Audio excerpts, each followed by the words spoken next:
पठामि संस्कृतं नित्यं वदामि संस्कृतं सदा ध्यायामि संस्कृतं सम्यक् वन्दे संस्कृतमातरं वन्दे संस्कृतमातरं वन्दे संस्कृतमातरम्।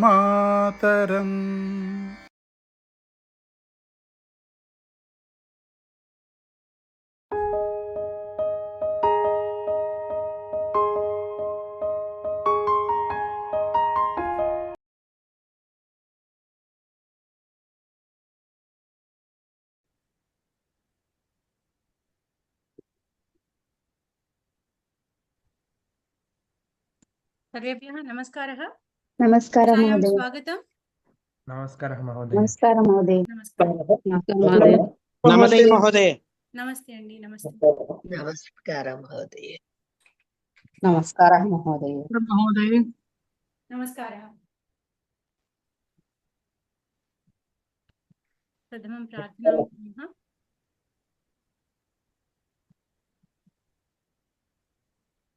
वागर्थाविव सम्पृक्तौ वागर्थप्रतिपत्तये जगतः पितरौ वन्दे पार्वती परमेश्वरौ। ॐ सहनाववतु सहनौ भुनक्तु सह वीर्यं करवावहै तेजस्विनावधीतमस्तु मा विद्विषावहै।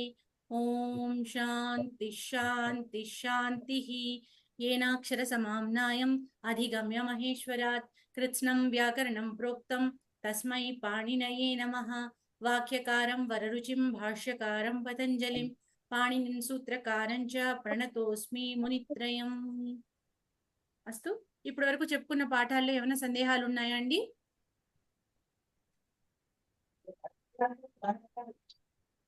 మనం 5వ పాఠంలో సంధులు తప్పించి మిగతావన్నీ చెప్పుకున్నాము.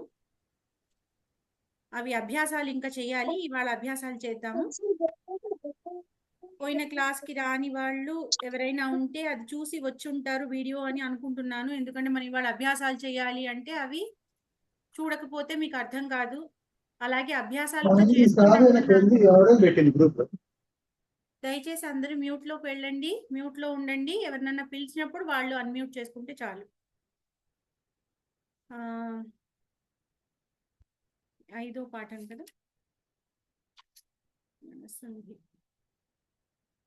ఎణసంధి కూడా చూసేసాం మనం. ఓ సంధి కూడా చూసేసాం.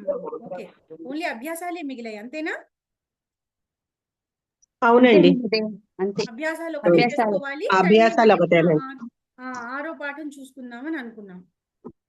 అస్తు నేను ఇంకా సంధి ఇంకా చెప్పాలి అనుకుంటున్నాను. ఓకే, ఉత్తమం. అయితే ఇంకా మన అభ్యాసంలోకి డైరెక్ట్ గా వెళ్ళిపోదాము.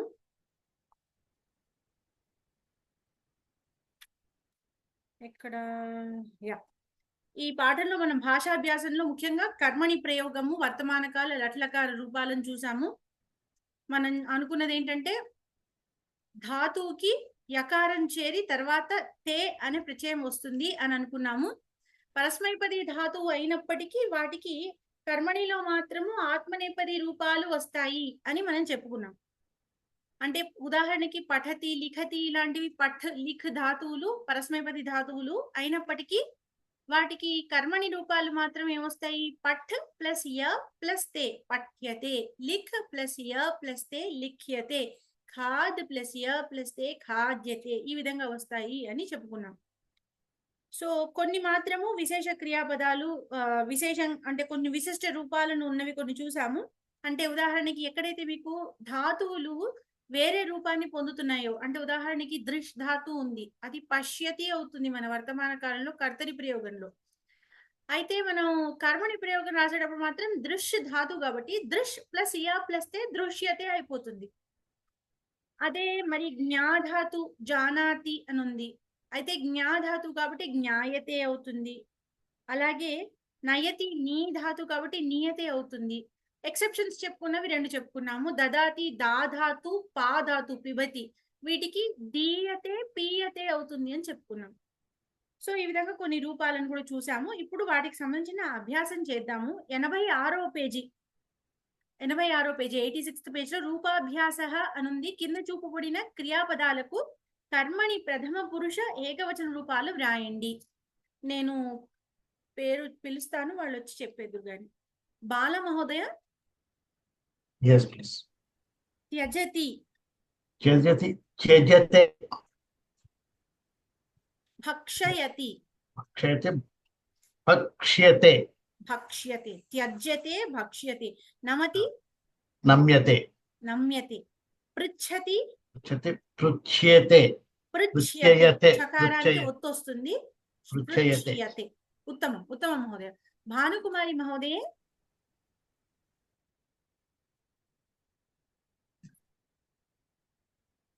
మహోదయ. అమ్మ విన్నారా అమ్మ వీడియో ఆ. పోయినసారి? విన్నానండి. సరే. స్మరతి చెప్తారా?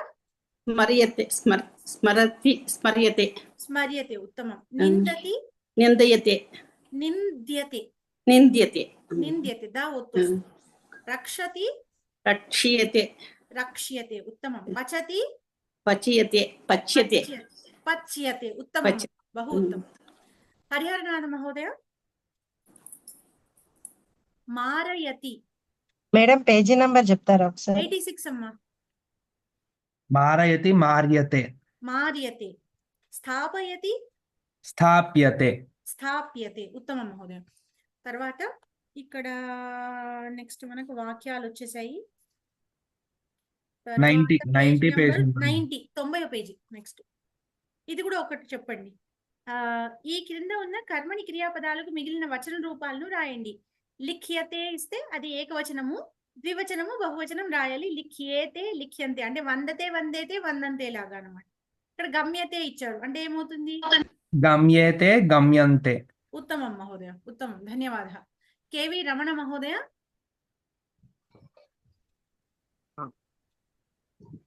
క్రియతే హా, క్రియేతే క్రియంతే. ఉత్తమం. ధ్రియతే ధ్రియేతే ధ్రియంతే. దీనికి కర్తరిలో వర్తమాన కాల రూపం చెప్పగలరా మహోదయ? కర్తరిలో అండి. కర్తరిలో ప్రథమ పురుష ఏకవచన రూపం చెప్పగలరా? ధ్రియతేకి గ్రియతి. కాదు, ధరతి. ధరతి. ధరతి అన్నది చూసారా? ధరతి అంటే తొడుగుతున్నాడు, వేసుకుంటున్నాడు, లేదు భరిస్తున్నాడు, ఇలాంటి వాటికి ధరతి. అది ధ్రియతే ధ్రియేతే ధ్రియంతే అవుతుంది. అదే పైన గమ్యతే అయితే గచ్చతి. గచ్చతి గమ్యతే గచ్చతి. గమ్యేతే గమ్యంతే. తర్వాత ఇది కూడా చెప్పండి మహోదయ. డాష్ డాష్ క్రియంతే అన్నారు. క్రియతే ఉమ్, క్రియేతే ఉమ్. క్రియంతే. దీనికి వర్తమాన కాల లట్లకారంలో కర్తరిలో ఏంటి మహోదయ? క్రియ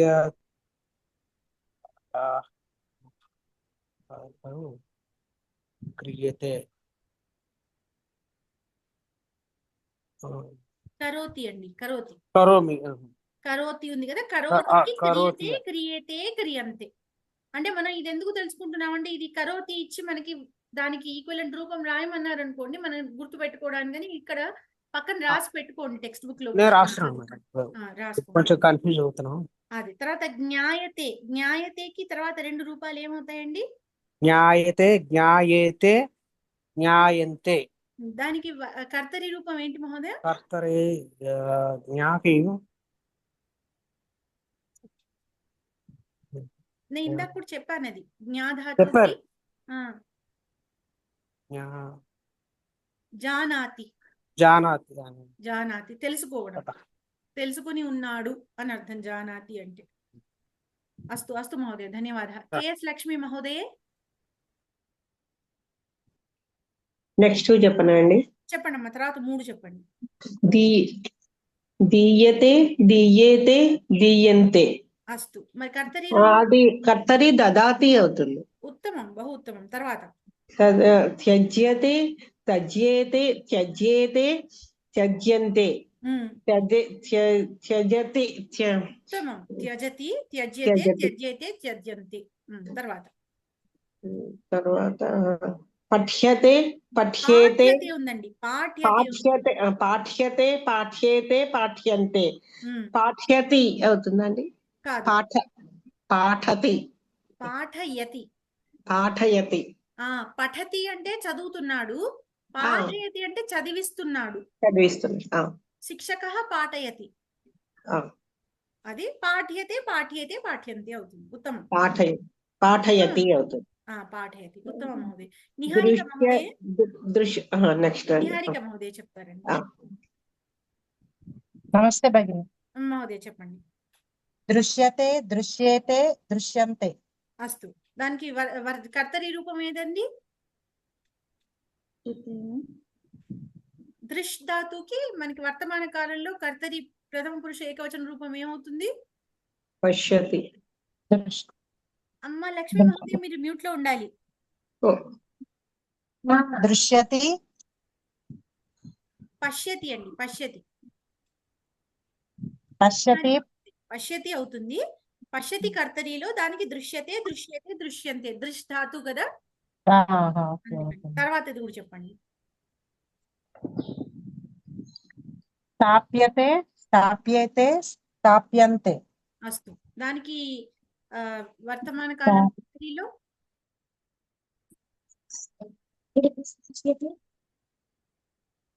దానికి గుర్తులేదు మేడం. పెడుతున్నాడు, పెడుతున్నది అని అర్థం. స్థాపయతి. అంతే అంతే. స్థాపయతి దానికి స్థాప్యతే స్థాప్యతే స్థాప్యంతే అవుతుంది. ఉత్తమం. తర్వాత ఇంకొకటి చెప్పేసేయండి. తిష్టతి కూడా వస్తుందా అండి?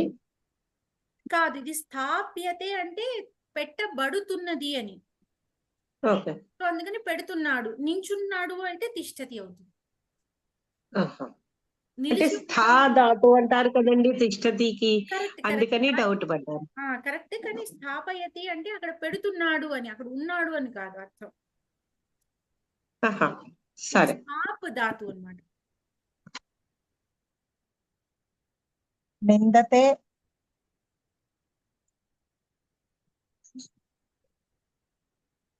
నిహారిక మహోదయ చెప్తున్నారా? చెప్తున్నాను మేడం. చెప్పండి. నిందతే నిందేతే నిందంతే. మీకు నిందతి. ఒక నిమిషం. మీకు ఖచ్చితంగా కర్మణిలో యకారం వినిపించాలి. ఓకే. నింద్యతే నింద్యతే నింద్యేతే నింద్యంతే. ఉత్తమం. దానికి వర్తమాన కాలం కర్తరి నిందతి నిందతి. నిందతి. నిందతికి నింద్యతే నింద్యేతే నింద్యంతే. ఖచ్చితంగా యకారం వినిపిస్తుంది. అంటే మీకు అక్కడ నింద్యంతే అని ఇచ్చారు చూసారా? అవును మేడం. నింద్యంతే అని ఉంది, నిందంతే అని లేదు. ఖచ్చితంగా నేను అది గమనించలేదు యావత్తు. కర్మణిలో. అవునండి. అదే అవును మహోదయ. అస్తు. ధన్యవాదాలు. తర్వాత పి విజయ్ కుమార్ మహోదయ. చెప్పండి మేడం. మహోదయ, క్రియతే శబ్దానికి అన్ని రూపాలు అంటే 9 రావాలి. మీరు ఉత్తమ పురుష, మధ్యమ పురుష, ప్రథమ పురుష 3 రూపాలు 3 వచనాలు చెప్పాలి. క్రియతే క్రియేతే క్రియంతే క్రియసే క్రియేతే క్రియతే క్రియద్వే క్రియే క్రియే క్రియావహే క్రియావహే క్రియామహే. ఉత్తమం మహోదయ. వంద్యతే కూడా చెప్పేస్తారా? వంద్యతే వంద్యేతే వంద్యంతే వంద్యంతే వంద్యసే వంద్యతే వంద్యతే వంద్యద్వే వందే వంద్యే వంద్యే వంద్యావహే వంద్యామహే. మీకు ఇది వందతే అనేది వంద ధాతు ఆత్మనేపది కాబట్టి మీకు అన్ని రూపాల్లోనూ కేవలం యకారమే తేడా, ఇంకేం తేడా లేదు. అక్కడ వందే వస్తే ఇక్కడ వంద్యే వస్తుంది. వందావహే వంద్యావహే అంతే. మొత్తం అన్ని చోట్ల యకారం ఒక్కటి యాడ్ అవుతుంది అంతే, ఇంకేం తేడా లేదు మీకు అన్ని రూపాల్లో. ఉత్తమ మహోదయ. ధన్యవాద. రాధా రఘు మహోదయ. నెక్స్ట్ గమ్యతే ఈక్ష్యతే. ఓకే. గమ్యతే గమ్యతే గమ్యేతే గమ్యంతే. ఉత్తమం. ఫర్ దట్ గమ్యసే గమ్యేతే ఉమ్, గమ్యత్వే ఉమ్, గమ్యే గమ్యావహే గమ్యామహే. ఓకే, ఉత్తమం. నెక్స్ట్. ఈక్ష్యతే ఈక్ష్యేతే ఈక్ష్యంతే ఉమ్, ఈక్ష్యసే ఉమ్, ఈక్ష్యేథే ఈక్ష్యద్వే ఉమ్, ఈక్ష్యే ఈక్ష్యావహే ఈక్ష్యామహే. ఉత్తమం. ధన్యవాదాలు. ధన్యవాదాలు. కింద ఉన్న క్రియాపదాలకు కర్మని రూపాలను వ్రాయండి. గచ్చతి అన్నదానికి గమ్యతే వస్తుంది. అంటే వర్తమాన కాలంలో ప్రథమ పురుష ఏకవచన రూపాలు మాత్రమే ఇస్తున్నారు. అక్కడ గచ్చతికి గమ్యతే అయింది. సో మనకి ఇప్పుడు తర్వాత 10 వచ్చాయి. మొదటి 5 చెప్పాలి. ఎవరు చెప్పాలంటే రాధికా మహోదయ చెప్పండి అమ్మా. మొదటి 5 చెప్పేసేయండి. లిఖతి లిఖ్యతే, ఉమ్, జిగ్రతి ఘ్రాయతే, ఘ్రా ధాతు కాబట్టి గ్రాయతే అవుతుంది. ఉత్తమం. తర్వాత పచతి పచ్యతే, ఉమ్, నయతి నీయతే. ఉత్తమం. ఇంకొకటి కూడా చెప్పేయండి. పిబతి పీయతే. ఉత్తమం. ఉత్తమం మహోదయ. ధన్యవాదాలు. తర్వాత రాజ్యలక్ష్మి మహోదయే మిగతా 5 చెప్పేయండి అమ్మా. పశ్యతి దృశ్యతే, దృశ్యం. యచ్చతి యచ్చేతే, కాదు కాదు. యచ్చతి దద్యతే. కాదు, దా ధాతు వచ్చినప్పుడు ఎక్సెప్షన్ అనుకున్నాం కదా. పా ధాతు ఒకటి, దా ధాతు ఒకటి ఎక్సెప్షన్ అనుకున్నాం. దీయతే అవుతుంది. దీయతే అవుతుంది. పీయతే అవుతుంది. దీయతే అవుతుంది. అవి 2 ఎక్సెప్షన్స్. తర్వాత శృణోతి శృణ్యతే, శృణ్యేతే. ధాతు ఏంటి శృణోతికి? శృణ్ ధాతు. శ్రూ ధాతు. శ్రుధాతు. శ్రూయతే. శ్రూయతే అవుతుంది. తర్వాత జానాతి. జానాతి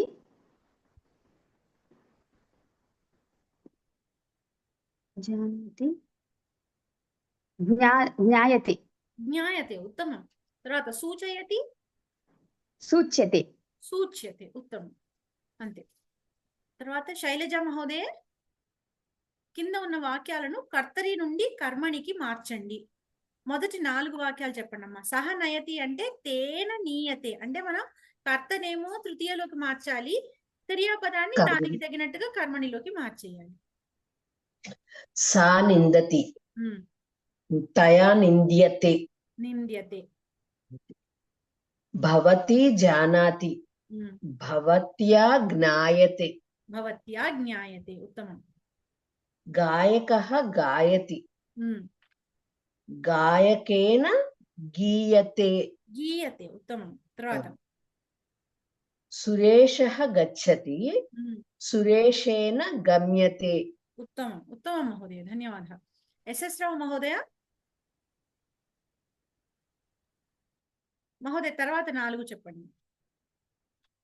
రజకః క్షాళయతి. రజకः క్షాళయతి, ఆ, రజకేన క్షాళయతి, క్షాళయతు, క్షాళ్యతే. లకారం క్షాళయతి. క్షాళ్యతే. ఉత్తమం. తర్వాత భక్తः వందతే, ఆ, భక్తాः రజకః రజకేన చెప్పారు కదా, అలాగే ఇక్కడ భక్త భక్తः వందతే, ఆ, భక్తేన వందేతే, వంద్యతే. వంద్యతే, అదే చెప్పాను కదా మీకు భక్తేన వంద్యతే. ఆత్మనేపది పదాలకు అన్నిటికీ కూడా కేవలం యకారం అడిషనల్ వస్తుంది అంతే, ఇంకేం తేడా లేదు. వంద ధాతు ఆత్మనేపది కాబట్టి వందతే వంద్యతే అవుతుంది, అంతే తేడా. ఓకే.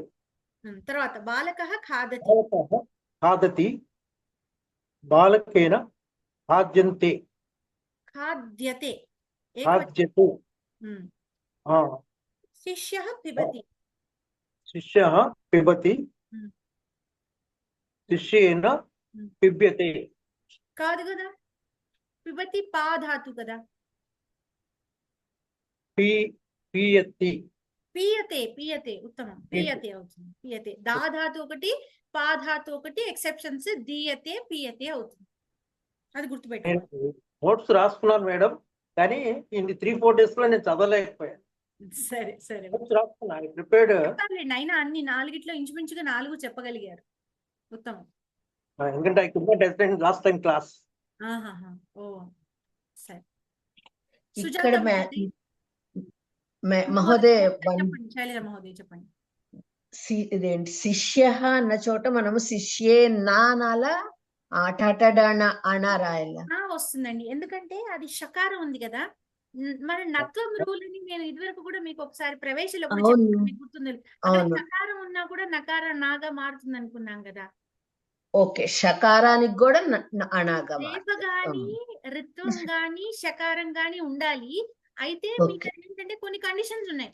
ఇప్పుడు ఆ మధ్యలో మీకు అచ్చులైనా ఉండొచ్చు, లేదు కవర్గం ఉండొచ్చు, లేదు పవర్గం ఉండొచ్చు, లేదు హయ వర ఇవి ఉండొచ్చు.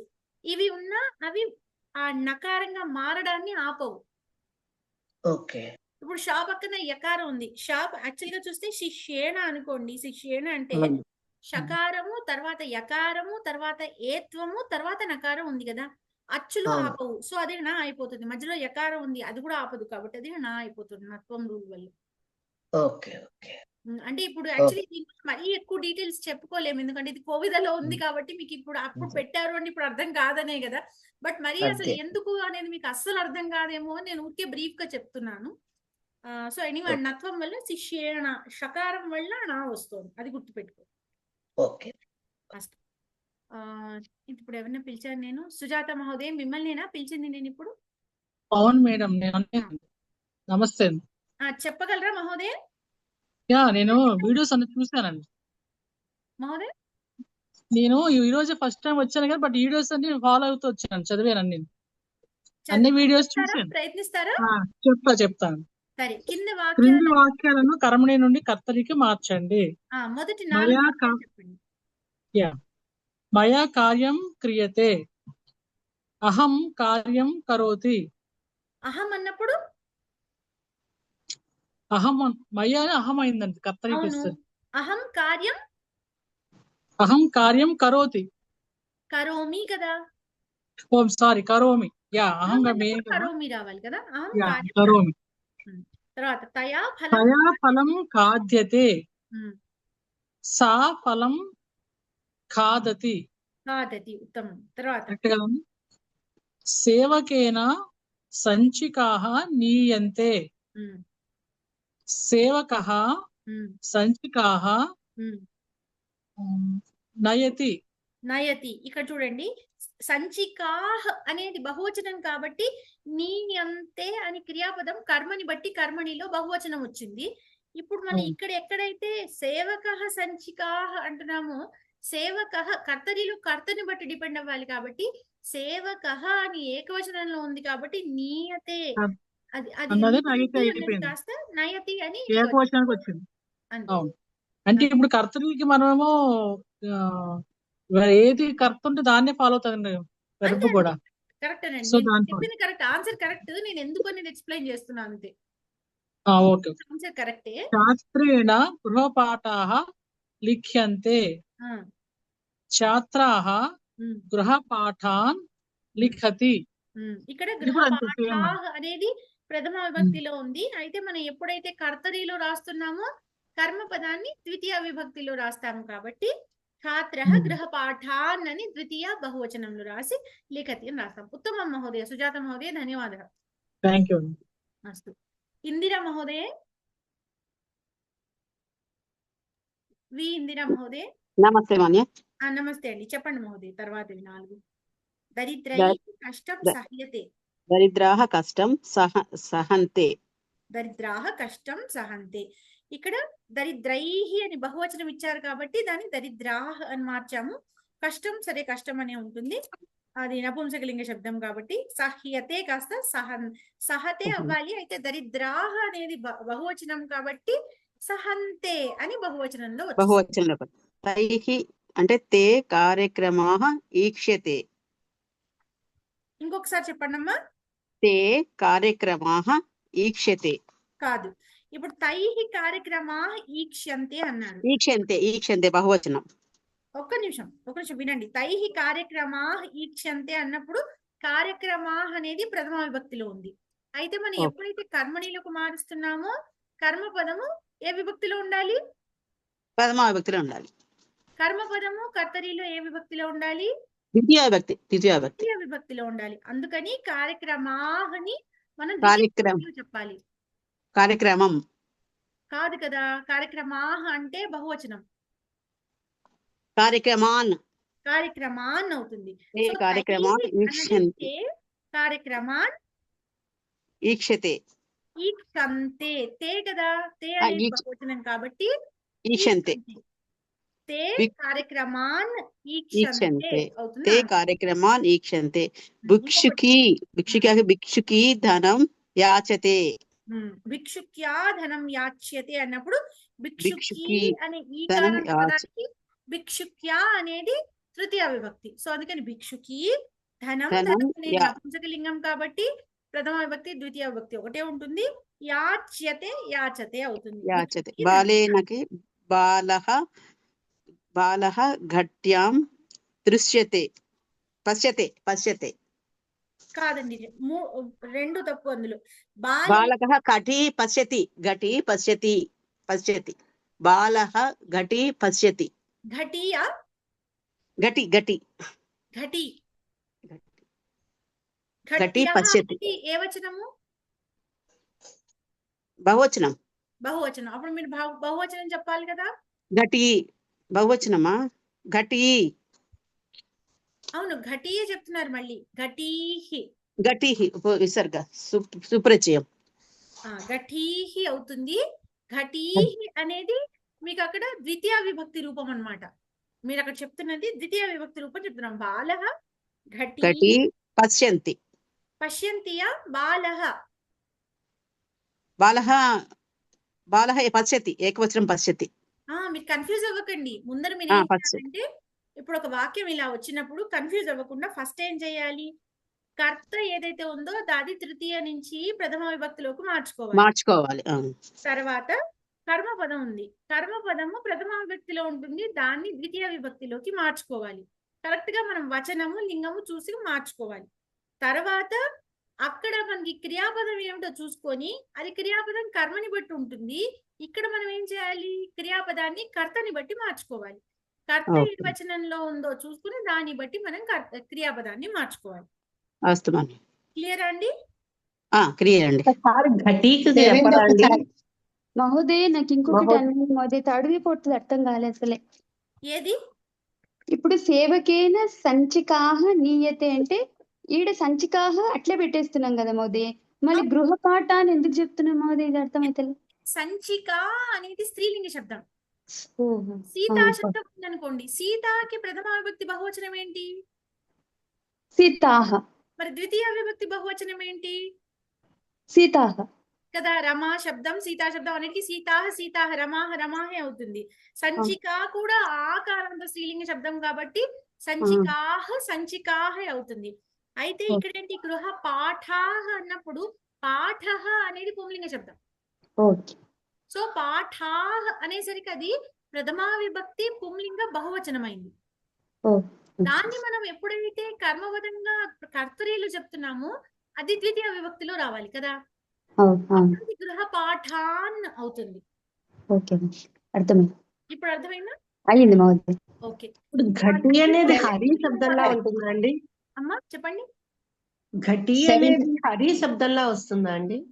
ఘటి అనేది ఈకారాంత స్త్రీలింగ పదం, గౌరీ శబ్దం లాగా. గౌరీలా ఘటీలా వస్తుందా అండి? కదా. ఘటి గౌరీ శబ్దం లాంటిది. గౌరీ శబ్దం.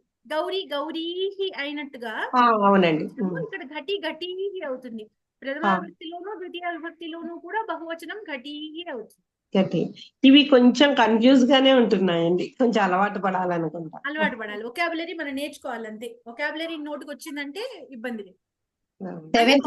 మతి శబ్దం అంటే అసలు మతి అన్నది రాదుగా, మతయః వస్తుందిగా. నేను హరి శబ్దంలా వస్తుందా అన్నారా? ఓకే. అని వచ్చి హరి శబ్దంలా వస్తుందా అని అడిగానండి. ఓకే. 7th ఒక్కసారి మేడం. అన్నపూర్ణ గారు 7th దా? ఏది భిక్షుక్యానా? అండి అవును. భిక్షుక్యా ధనం యాచ్యతే కదా. భిక్షుక్యా అనేది అంటే మనకి ఇదేంటి కర్మని ప్రయోగం కాబట్టి మనకి ఆ కర్తరిలో ఉండే రూపానికి కర్తకి తృతీయ విభక్తి వచ్చింది ఇక్కడ. అంటే భిక్షుక్యా అనేది తృతీయ విభక్తి కాబట్టి అది స్త్రీలింగ పదం. సో భిక్షుకీ అవుతుంది. ఈ కారాంత శబ్దానికి భిక్షుక్యా అనేది తృతీయ విభక్తి రూపం. సో భిక్షుకీ ధనం అనేది నపుంసకలింగం కాబట్టి ప్రథమ విభక్తిలోనూ ద్వితీయ విభక్తిలోనూ అదే ఉంటుంది. సో కర్మపదము ధనమే అవుతుంది ఇక్కడ కూడా మనకి. యాచ్యతే ఉంది. యాచ్యతే ఉన్నప్పుడు అది యాచ్ ధాతు మనకి ఇక్కడ యాచ్ ధాతు యాక్చువల్ గా మనకి పరస్మైపది రూపము ఉంది, ఆత్మనిపది రూపము ఉంది. ఇక్కడ యాచ్యతే అన్నారు కాబట్టి యాచతే అనే కర్తరి రూపాన్ని రాసేస్తాం. అయితే భిక్షుకి అన్నారు కాబట్టి ఏకవచనం కాబట్టి యాచతే గానే ఉండిపోతుంది ఏకవచనంలోనే. ఓకే అండి. ఇక్కడ ధనంకి బహువచనం ధనాని అని రాయాలండి. ఏది మహోదయ? ధనంకి బహువచనం ఏమొస్తుంది? ఇప్పుడు ఫలంకి ఫలాని అని వస్తుంది. ధనంకి మామూలుగా ధనాని అంటారు. అంటే అక్కడ మనకి ధనాన్ని అంటే అక్కడ ఐశ్వర్యాలు, రకరకాల ధనాలు అంటే రకరకాల ఐశ్వర్యాలు అన్న అర్థంలో అయితే ధనాని అని అంటారు. మామూలుగా అయితే మనం ధనంకి ధనం అనే యూజ్ చేయాలి, ఓన్లీ డబ్బుని రిఫర్ చేస్తే. కానీ అందుకని మనకి బహువచనం అనేది ఉండదు. అయితే మనం ఎప్పుడంటే రకరకాల ఐశ్వర్యాలు అంటే ఒక వాళ్ళకి ఒక భూములు, దాని వాళ్ళ నగలు, ధనము అన్నిటినీ కలిపి మనం ఐశ్వర్యంగా చెప్పేటప్పుడు ధనాని అని చెప్పే అవకాశం ఉంది. ఓన్లీ డబ్బుని అంటే దానికి బహువచనం లేదు, డబ్బుకు డబ్బే అంతే. డబ్బులు అని మనం తెలుగులో వాడతాం కానీ సంస్కృతంలో ధనం ధనం అంతే. ధనాని అన్న ప్రయోగం లేదు. ఓన్లీ డబ్బును రిఫర్ చేస్తుంటే రకరకాల ఐటమ్స్ ని ఐశ్వర్యంగా కౌంట్ చేస్తే గనక అప్పుడు ధనాని అనొచ్చు. ఓకే.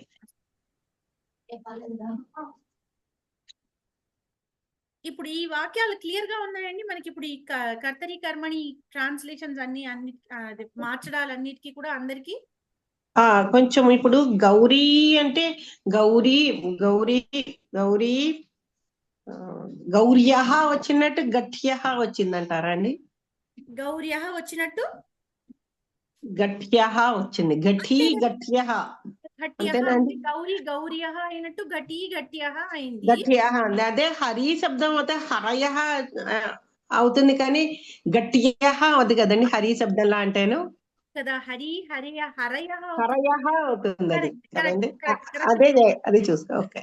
నది కూడా తీసుకొచ్చామా నది?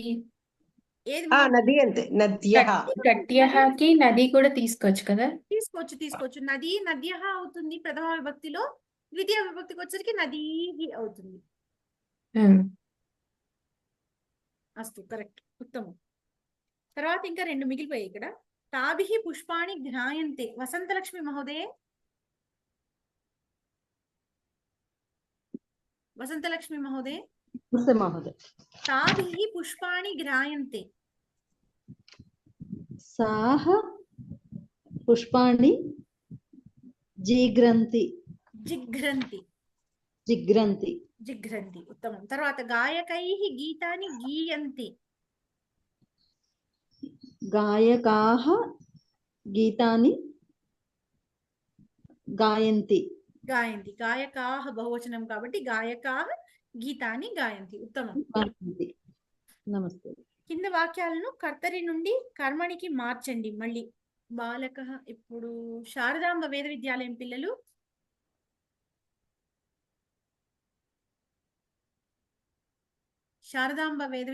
పిల్లలు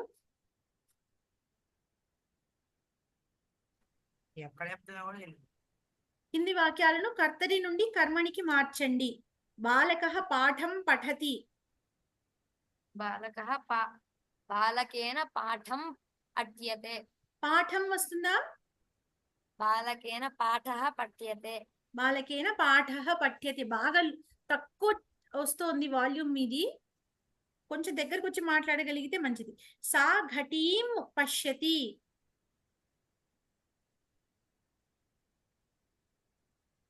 చెప్పండి అమ్మా.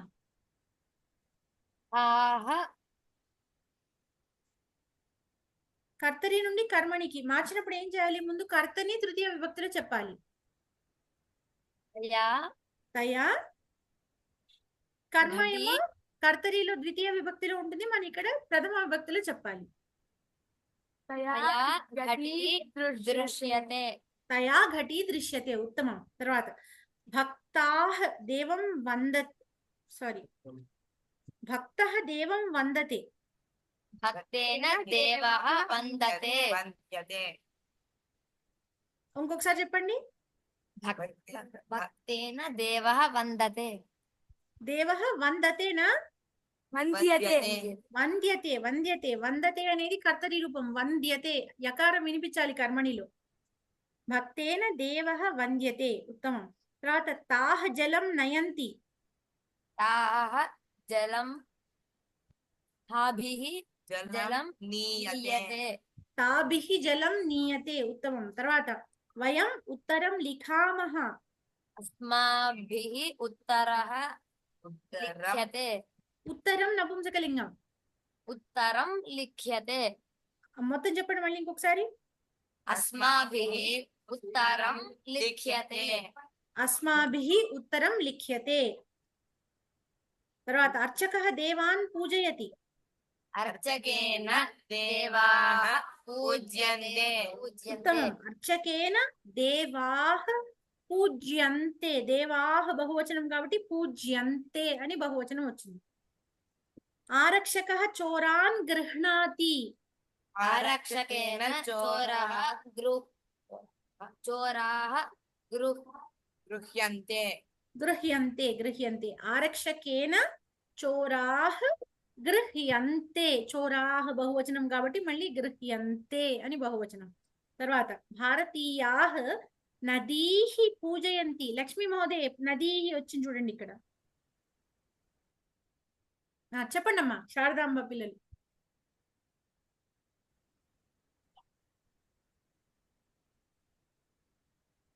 వేద విద్యాలయం పిల్లలు చెప్పండి. భారతీయైః నద్యః పూజ్యంతే. భారతీయైః నద్యః పూజ్యంతే, ఉత్తమం. తర్వాత భవతి శాటికాః క్షాళయతి. భవత్యాః శాటికాః క్షాళయంతే.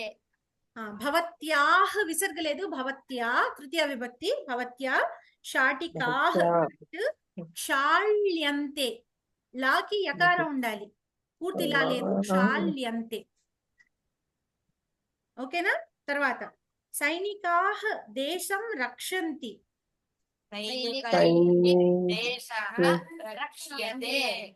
సైనికైః దేశః రక్ష్యతే, ఉత్తమం. కీటః ఫలాని ఖాదతి. కీటేన ఫలాని ఖాద్యంతే. కీటేన ఫలాని ఖాద్యంతే, ఉత్తమం. లాస్ట్ ఇంకొకటి మిగిలింది. మశకాః రక్తం చూషంతి. చూషంతి అంటే పీల్చడం. మశకైః రక్తం చూష్యతే. మశకైః రక్తం చూష్యతే, ఉత్తమం, ఉత్తమం, బహు ఉత్తమం. ధన్యవాదः. ఒక్కసారండి, ఇప్పుడు వయం ఉత్తరం లిఖామహ అన్నారు కదా. వయం అంటే అస్మాభిః వస్తుంది. ఉత్తరం ఇక్కడ లిఖ్యతే అని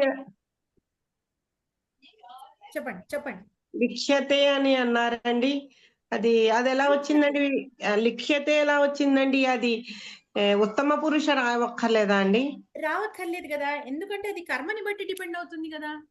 ఓ ఉత్తరం, అవునండి, బట్టి కదా. అవునండి, అవునవును. రాయబడుతున్నది, అది ఉత్తమ పురుష రూపం కాదు. అర్థమైందండి. ఇప్పుడు కొంచెం కన్ఫ్యూజ్ గా ఉంది.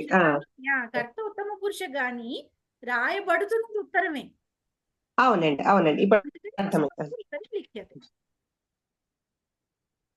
అస్తు. తర్వాత సమస్య ఇవన్నీ అయిపోయాయి. పద సంగ్రహ, కావ్యకథలో సమాధానాలు ఎవరు చెప్తారు? హ్యాండ్ రైజ్ చేయండి.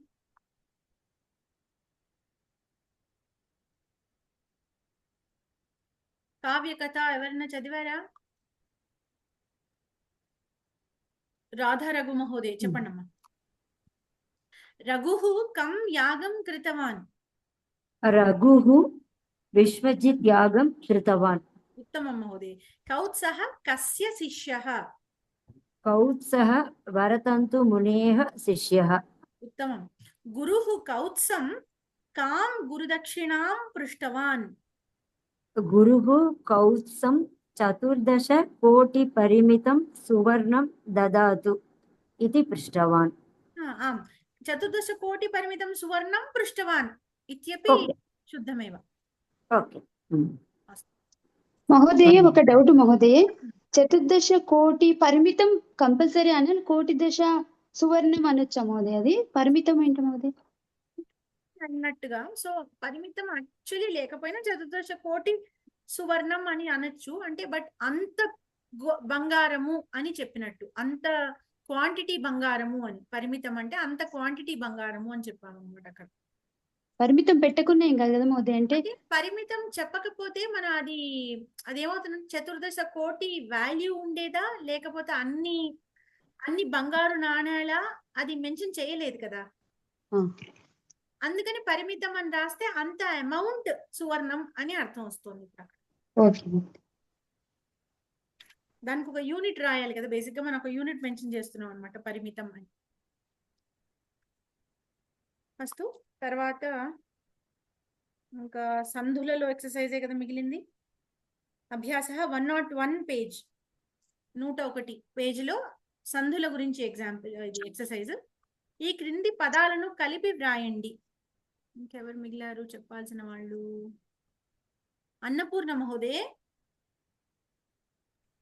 చెప్పండి. ప్రతి ప్లస్ అవదత్. ప్రత్యవదత్. ప్రత్యవదత్. ప్రత్యవదత్ ఉత్తమం. తర్వాత నదీ ప్లస్ అత్ర. నద్యత్ర. నద్యత్ర. నను ప్లస్ అత్ర. నన్వత్ర. నన్వత్ర. సాధు ప్లస్ ఇదం.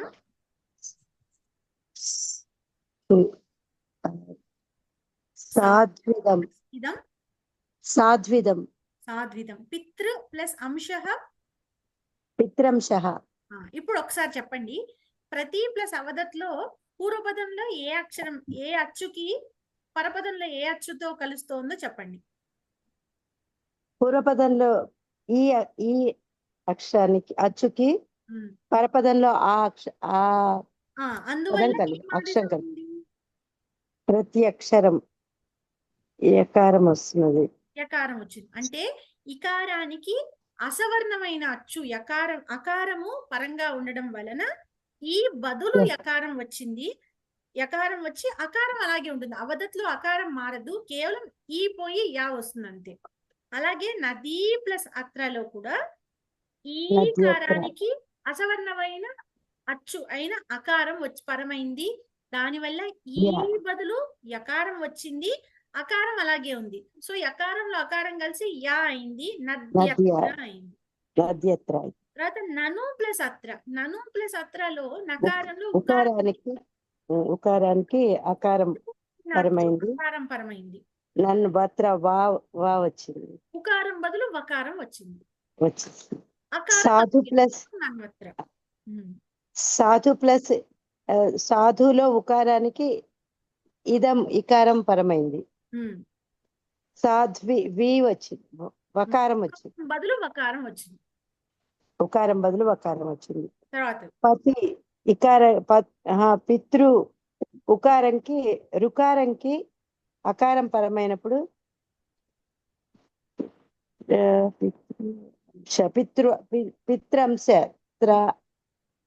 పిత్రంశ వచ్చింది. అంటే ఏమైంది, రికారం బదులు రేఫ వచ్చింది. అంటే రేఫ వచ్చింది. రేఫ వచ్చింది. రికారం బదులు రేఫ వచ్చింది. అస్తు ధన్యవాదः మహోదయ. మహోదయ నమస్కారం మహోదయ. నమస్తే అమ్మ. చెప్పండి. భ్రాతృ ప్లస్ ఆహ్వానం. భ్రాతృ ప్లస్ ఆహ్వానం. భ్రాత్వాహనం.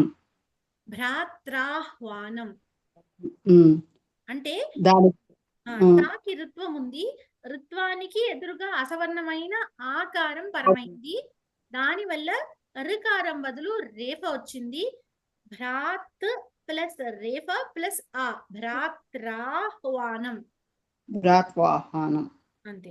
తర్వాత జనని ప్లస్ అవదత్ జనని ప్లస్ అవదత్. జనన్యవదత్.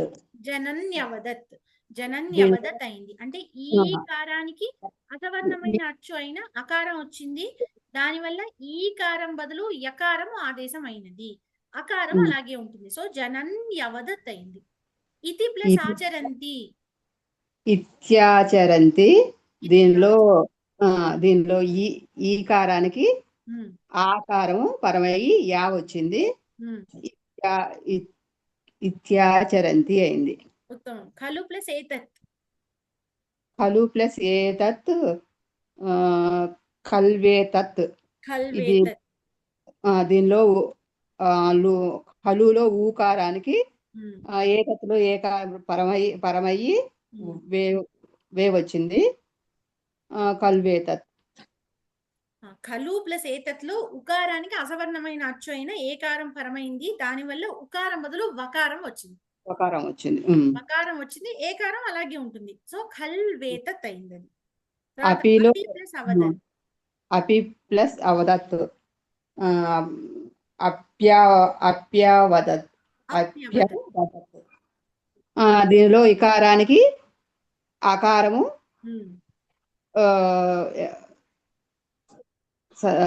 ఇకారానికి ఆకారం వచ్చి ఆదేశమయ్యి అప్యాదత్ అయింది. అది యా వచ్చింది. ఇకారానికి అపిలో ఇకారానికి అసవర్ణమైన అచ్చు అయిన అకారం పరమైంది. దానివల్ల ఇకారం బదులు యకారం వచ్చింది. అవదత్లో అకారం అలాగే ఉంటుంది. సో అందుకని అప్యవదత్ అయింది. అస్తు. ధన్యవాద మహోదయ. తర్వాత బాల మహోదయ.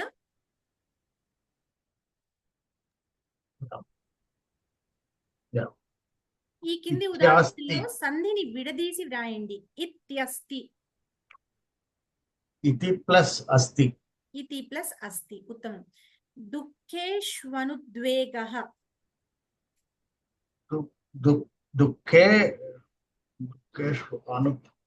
దుఃఖేష ప్లస్ అనుద్వేగః. ఇంకొకసారి చెప్పండి. దుఃఖేషు ప్లస్ అనుద్వేగః. మీకు అక్కడ వెతుక్కోవాల్సింది ఏంటంటే యకారం గాని వకారం గాని రేప గాని ఎక్కడుందో వెతుక్కోవాలి. ఇక్కడ యకారం లేదు, వకారం ఉంది. సో వకారం ఉంది అంటే వకారం దేని బదులు వస్తుంది? ఉకారం బదులు వస్తుంది. వాలో ఉన్న అచ్చు ఏదైతే ఉందో ఆ అచ్చు నుంచి సెకండ్ వర్డ్ స్టార్ట్ అవుతుంది. అనుద్వేగ అని ఉంది కాబట్టి వాలో ఉన్న అకారం నుంచి సెకండ్ వర్డ్, సో అనుద్వేగ అవుతుంది. వా బదులు అక్కడ ఉకారం ఉంది. సో దుఃఖేషు ప్లస్ అనుద్వేగ, దుఃఖేషు అనుద్వేగ. ఈ విధంగా చూసుకోవాలి. తర్వాత గురు ప్లస్ అత్ర. గురు ప్లస్ అత్ర. వకారం ఉంది కాబట్టి దాని ప్లేస్ లో ఉకారం ఉండాలి. సో గురు ప్లస్ అత్ర. వకారంలో ఉండ అచ్చు అకారం. సో అత్ర. తర్వాత ఇత్యస్మి. ఇతి ప్లస్ అస్మి. ఇతి ప్లస్ అస్మి. ఉత్తమం. ధన్యవాదాలు మహోదయ. భానుకుమారి గారు. భానుకుమారి మహోదయ. నమస్తే మేడం. చెప్పండి అమ్మా. నదీశ్వత్ర. నది ప్లస్ అత్ర. మరి షా వా ఏం చేద్దాం? నది ప్లస్ అదే ఇప్పుడు మళ్ళీ ఇందాక నేను చెప్పితే మళ్ళీ చెప్తున్నాను. యకారం గాని వకారం గాని రేఫ గాని ఎక్కడుందో వెతుక్కోవాలి. ఏమిటి యకారం ఉందా? లేదు. వకారం ఉంది అంటే వకారం దగ్గర సంధి కలిసింది. వకారం మనకి ఎనసంధిలో దేని బదులు వస్తుంది? వకారము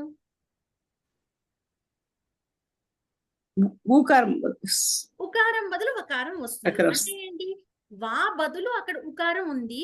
వాలో ఉండే అచ్చు ఏదైతే ఉందో అక్కడి నుంచి తర్వాత పదం మొదలవుతోంది. ఉకారంలో అచ్చు ఏమొచ్చింది? అచ్చు వకారమే వచ్చు. అకారం వచ్చింది. అకారం. వకారంలో అకారం ఉంది అచ్చు. ఉకారం నుంచి తర్వాత పదం ఏమవుతుంది? నది నది అవత్ర.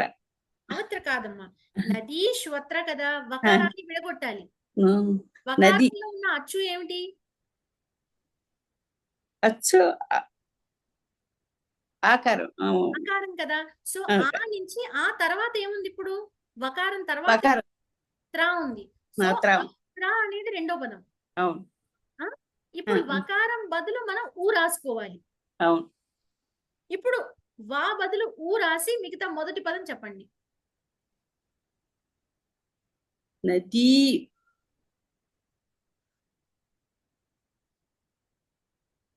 ఒక్క నిమిషం నేను నది రాసి వత్ర చూపిస్తాను.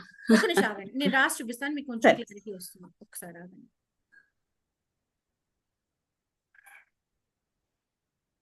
ఇది కలిపి రాయడం చాలా ఈజీగా ఉంది, ఎందుకంటే అది ఆటోమేటిక్ గా మనకు వచ్చేస్తుంది. అది కలపడము, మనం విడగొట్టడం అనేది జాగ్రత్తగా చూసుకోవాలి అక్కడ ఎలా రాయాలని. ఇది కదా ఉన్నది ఇప్పుడు. నది వత్ర నది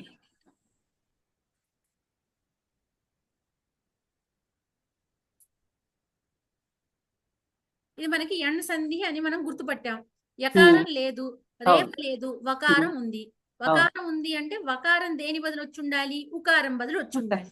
ఇప్పుడు దీన్ని మనం విడగొట్టుకుంటే న ది ది ష్ వరకు రాసేసుకోండి ముందర విడిగా. నదీషు నదీష్ వరకు రాసుకోండి. ఇప్పుడు వా ఉంది కదా, వా అంటే ఏంటి? వకారము ప్లస్ అకారం. అకారం అవునా? అకారము పక్కన త్రా ఉంది. త్రా ఇది ఒక వర్డ్ అయిపోతుంది ఇప్పుడు అది. అవును అత్ర. ఇప్పుడు నదీష్ నదీష్ ప్లస్ వా ప్లస్ అత్ర. ఇది ఇప్పుడు మనకు వచ్చిన వర్డ్. దీన్ని మనం విడగొట్టుకుంటే ఇలా వస్తుంది. ఇప్పుడు వకారం బదులుగా అంటే దేని బదులు వకారం వచ్చింది అనుకోవాలి? ఉకారం బదులు. ఉకారం బదులు ఉకారం బదులు. ఇప్పుడు ఈ ఊ కాస్త పదం మధ్యలో ఇలా ఉండదు కాబట్టి ఈ ఊ కాస్త దీనికి చేరుతుంది. అవును ఇప్పుడు ఇదేమవ్వాలి మనం? నది వోత్ర. కాదు కాదు కాదు, ఉకారం వచ్చి షకి చేరింది. నది నద్వోక్షత్ర కాదమ్మా, ఇప్పుడు ఇది ఇది ఇది ఈ అక్షరం ఏమిటి? నా. ఇది మారలేదు. అవును మనకేం మారలేదు. అవును షకారంలో ఉకారం చేరింది అంటే ష ప్లస్ ఊ. దీన్ని ఎలా పలుకుతారు మీరు? షు. నదీషు. అవును ష ప్లస్ ఊ ఉంది ఇక్కడ. నదీషు ష ప్లస్ ఊ షూ అవుతుంది. అవును ఇది షూ అయిపోతుంది. నది ప్లస్ ప్లస్ అత్ర. సో నదీషు అన్నది మొదటి పదము, అత్ర అనేది సెకండ్ పదం. క్లియర్? అర్థమైందా నేను చెప్పింది? మీకు ఇంకేమైనా సందేహం ఉందా ఇందులో? అర్థమైందండి. నదీషు ప్లస్ అత్ర. మీరు చూడాల్సింది ఏంటంటే ఫస్ట్ ఎనసంధి అంటే యకారం గాని వకారం గాని రేఫ గాని ఉందా? మనకి వకారం ఉంది ఇక్కడ. సో ఇక్కడ సంధి జరిగింది. ఇది సంధి. ఇది వకారం దేని బదులు వస్తుంది? ఉకారం బదులు వస్తుంది. అంటే అందులో ఉకారం ఉంది. మనం రాసుకుంటాము, పక్క నుంచి రెండవ పదం వచ్చేస్తుంది. సో అత్ర అయిపోతుంది అది. అవును సో వకారం బదులు ఊ ఉందన్నమాట అక్కడ పదంలో. ఈష్ ప్లస్ ఊ, షకారం ప్లస్ ఉకారం షూ అవుతుంది. సో నదీషు ప్లస్ అత్ర అవుతుంది. నదీశ్వత్ర అయిపోతుంది. నదీశ్వత్ర. ఇప్పుడు క్లియర్ అయిందమ్మా? క్లియర్ అయిందండి. Thank you madam. అస్తు. తర్వాత ఇంకొకటి చెప్పండి. పఠంత్యపి. పఠంతి ప్లస్ అపి. పఠంతి ప్లస్ అపి. ఇక్కడ ఏమైంది? మళ్ళీ ఇందాక రాసినదే మనం ఇక్కడ వెరిఫై చేసుకున్నాం. ఇప్పుడు మనం ఇందాక వకారం కనిపించింది, ఇక్కడ మనకి యకారం ఉంది. అవునా? యకారం ఉంది అంటే యకారం దేని బదులు వస్తుంది? నా బదులు. యకారం దేని బదులు వస్తుంది? ఏ అచ్చు ఉన్నప్పుడు యకారం వస్తుంది? గుణసంధిలో, అదే ఎణసంధిలో ఏ ఉన్నప్పుడు వస్తుందా? ఎణసంధి రూల్స్ ఒకసారి నాకు చెప్పండి. ఎణసంధికి 3 రూల్స్ చెప్పుకున్నాం మనం. గుర్తుందా మీకు? గుర్తులేదు మేడం, నాకు గుర్తులేదు.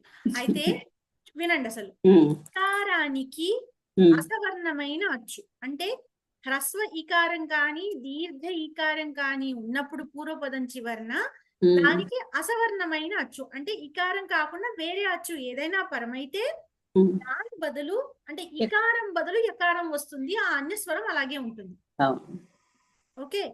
అదే ఉకారం ఉందనుకోండి, ఇకారం బదులు ఉకారం ఉందనుకోండి, అంటే హ్రస్వ ఉకారం కానీ దీర్ఘ ఉకారం కానీ పూర్వపదం చివర ఉండి దానికి అసవర్ణమైన అచ్చు. అసవర్ణం అంటే ఏంటి? ఉకారం కాకుండా ఇంకే అచ్చు అయినా. ఎందుకు అసవర్ణం అని చెప్తున్నాము? సవర్ణమైన అచ్చు అయితే ఏమవుతుంది? సవర్ణ దీర్ఘం అవుతుంది. సవర్ణ దీర్ఘం అవుతుంది. సో అది కాకుండా అసవర్ణమైన అచ్చు పరంగా వస్తే ఎణసంధి అవుతుంది. ఎణసంధి అవుతుంది. అప్పుడు ఉకారానికి అసవర్ణమైన అచ్చు పరం అయితే మనకు అక్కడ ఆదేశంగా వచ్చేది వకారం. అన్యస్వరం అలాగే ఉంటుంది. తర్వాత రికారం ఉంది. అంటే దీర్ఘం గాని హ్రస్వం గాని రికారానికి అన్యస్వరం వస్తే అప్పుడు రకారం అంటే రేఫ వస్తుంది ఆదేశంగా. అన్యస్వరం అలాగే ఉంటుంది. అంటే పూర్వపదంలో మాత్రమే ఆదేశం వస్తోంది. పరపదంలో ఉన్న అచ్చు అలాగే ఉంటుంది, అది పోదు. మనం సవర్ణ దీర్ఘ సంధిలోను గుణ సంధిలో వృద్ధ సంధిలో మనం ఏం చూసామంటే ఏకాదేశం చూసాం. అంటే రెండిటిలో ఉన్న అచ్చుల బదులు ఒకటే అచ్చు వస్తోంది అక్కడ. ఎణసంధిలో అలా కాదు, కేవలం ఆదేశం. ఆదేశం అంటే ఏంటి? పూర్వపదంలోని అక్షరం బదులు మాత్రమే రిప్లేస్మెంట్ వస్తుంది. పరపదంలోని మొదటి అచ్చు అది అలాగే ఉంటుంది, అది ఎక్కడికి పోదు. ఆ అచ్చు కాస్త ఏమవుతుంది మరి? ఇప్పుడు మనకి యకారం గాని రేప గాని వకారం గాని వస్తున్నాయి కదా, ఇప్పుడు వాటిలోకి చేరిపోతాయి అన్నమాట. అందుకని ఇప్పుడు పఠంతి అపి అంటే యకారంలో ఉన్న అచ్చు నుంచి విడగొట్టుకోవాలి. యకారంలో ఉన్న అచ్చు ఏమిటి? అకారం. య ప్లస్ ఆ కదా, యా అంటే య ప్లస్ ఆ. సో అకారం నుంచి రెండో వర్డ్ స్టార్ట్ అవుతుంది, అంటే అపి అయింది. సో యకారం వచ్చిందంటే అక్కడ ముందర ఏం అచ్చు ఉండాలి? ఆ ఉండాలా? ఇకారం ఉండాలి. ఇకారం ఉండాలి. మన ఎణసంధి రూల్స్ లో అసలు మనం పూర్వపదంలో అకారం చెప్పుకోలేదు. ఇకారం ఉండాలి. ఇకారం ఉన్నప్పుడు యా వస్తుంది దాని బదులు. సో ఈ ఉంది అంటే పఠంతి అయింది. అది పఠంతి. అర్థమైందా? అర్థమైంది. ధన్యవాద. తర్వాత హరిహర సాయి మహోదయ. మన్వంతరం. హరిహరనాథ సాయి మహోదయ.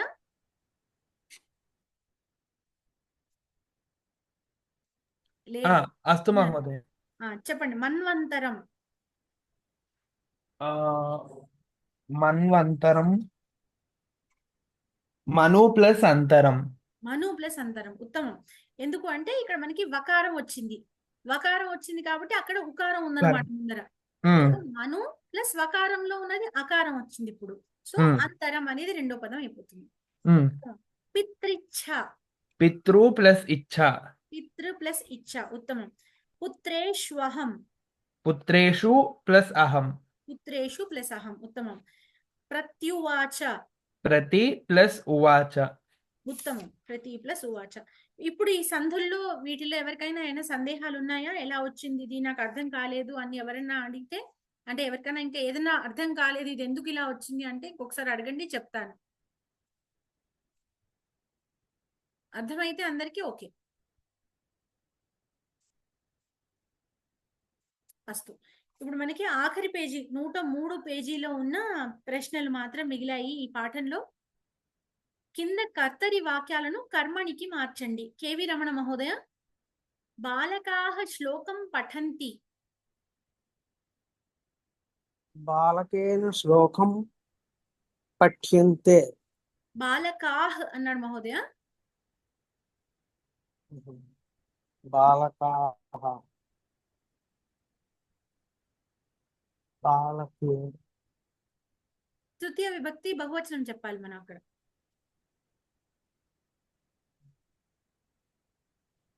బాలకేనా అని ఇందాక మీరు చెప్పినది ఏకవచనం కదా, బహువచనం చెప్పాలి.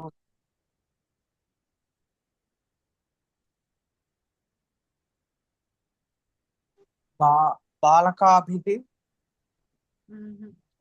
శ్లోకం పఠ్యంతే. బాలకైః. రామ శబ్దం బాలకైః అవుతుంది. బాలకైః శ్లోకం పఠ్యంతే. శ్లోకం అనేది ద్వితీయ విభక్తి. మనము కర్మణిలో ప్రథమ విభక్తిలో రాయాలి కదా. శ్లోకః. శ్లోకః పుంలింగ శబ్దం. శ్లోకః. బాలకైః శ్లోకః పఠ్యంతే. పఠ్యంతే ఎందుకు వచ్చింది? పఠంతి కాదు, శ్లోకః ఏకవచనం కదా. క్రియ కర్మని బట్టి డిపెండ్ అవ్వాలి. శ్లోకः పఠంతే యకారం రాలేదు అసలు కర్మని ప్రయోగం. పఠ్యతే పఠ్యతే బాలకైః శ్లోకః పఠ్యతే. ఇంకొకసారి చెప్తాను వినండి. కర్తరి నుంచి కర్మనికి మార్చాలి అంటే కర్త ఎప్పుడు తృతీయ విభక్తిలో రాయాలి. ఇక్కడ బాలకాహ్ అనేది కర్త, అది మనకి బహువచనంలో ఉంది కాబట్టి దాన్ని తృతీయ బహువచనంలో రాయాలి. అంటే బాలకః ఏకవచనంలో బాలకేన అవుతుంది, బహువచనం కాబట్టి బాలకైః అవుతుంది. శ్లోకం అనేది ద్వితీయ విభక్తిలో ఉంది, అందుకని కర్తరిలో మనం కర్మ పదాన్ని ద్వితీయ విభక్తిలో రాస్తాం. అయితే ఎప్పుడైతే ప్రథమ విభక్తిలో రాయాలో శ్లోకః పుంలింగ శబ్దం కాబట్టి శ్లోకః అనే రాస్తాం. బాలకైః శ్లోకః పఠంతి, బాలకాః కాబట్టి పఠంతి అని బహువచనంలో ఇచ్చారు. ఇక్కడ ఏంటి, మనం శ్లోకః గురించి చెప్తున్నాం, అంటే బాలకుల చేత శ్లోకము చదవబడుతున్నది. చదవబడుతున్నాయి అని కదా శ్లోకము అన్నప్పుడు చదవబడుతున్నది అని ఏకవచనంలో చెప్తాం. అందుకని బాలకైః శ్లోకః పఠ్యతే అని చెప్పాలి. క్లియర్ అయిందా మహోదయ? ఇప్పుడు రెండోది కూడా చెప్పండి. రజకాః వస్త్రాణి క్షాళయంతి. రజకైః వస్త్రం క్షాళ్యతే. ఏకవచనం చెప్పక్కర్లేదు, బహువచనం చెప్పాలి. వస్త్రాన్ని బహువచనం, బహువచనంలో చెప్పండి. వస్త్రాన్ని మరి ఏకవచనం అవుదా? ఎందుకు అవుతుంది? ఇప్పుడు చూడండి, చాకలి వాళ్ళు వస్త్రములను ఉతుకుతున్నారు. చాకలి వారి చేత వస్త్రములు ఉతకబడుతున్నాయి. నేను ఏకవచనంలో చెప్పలేదే. వస్త్రం అంటే ఉండాలి. అయితే నపుంసకలింగం కాబట్టి ప్రథమ విభక్తి ద్వితీయ విభక్తి రెండు ఒకటే కాబట్టి అక్కడ ఏం మార్పు లేదు మనకు అక్కడ. అంతేనా? సో రజకైః వస్త్రాణి క్షాళ్యంతే. క్షాళ్యంతే, రజకైః వస్త్రాణి క్షాళ్యంతే. మనం వచనం కేవలం క్రియకి మాత్రమే వచనం మారుతుంది, ఏంటి కర్మని బట్టి. అంతేగాని కర్మకి మనం వచనం మార్చక్కర్లేదు. సెంటెన్స్ లో ఎలా ఉందో అదే రాస్తాం. క్రియకి మాత్రము డిపెండింగ్ ఆన్ కర్మ మారుతుంది అది. ఇంకొకటి చెప్పేసేయండి. వృషభాః మార్గే అటంతి. వృషభైః మార్గే అట్యంతి. అట్యతే. ఇక్కడ ఇది అకర్మక క్రియ ఇచ్చారండి. అటంతి అనేది కర్మ లేని పదం ఇది. సో ఎందుకంటే అట్యతే అన్నది అందుకని ఏకవచనంలోనే రాస్తాం మనం, ఇంకా వేరే సంబంధం లేదు మనకి. అట్యతే. మార్గే అంటే ఏం రాయాలండి? అలాగే ఉంటుంది, అదేం మారదు. వేరే విభక్తులు ఏమి మారవు. తెలుగు అర్థం చెప్పరా ఒకసారి?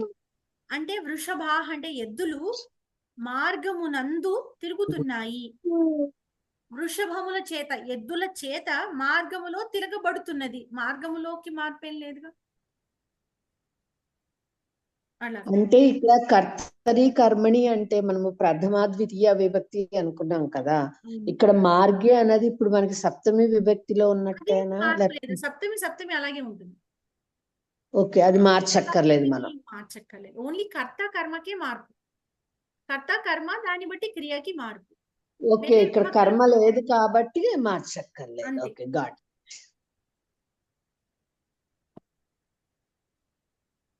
మహారాజాః ఋషీన్ సేవంతే.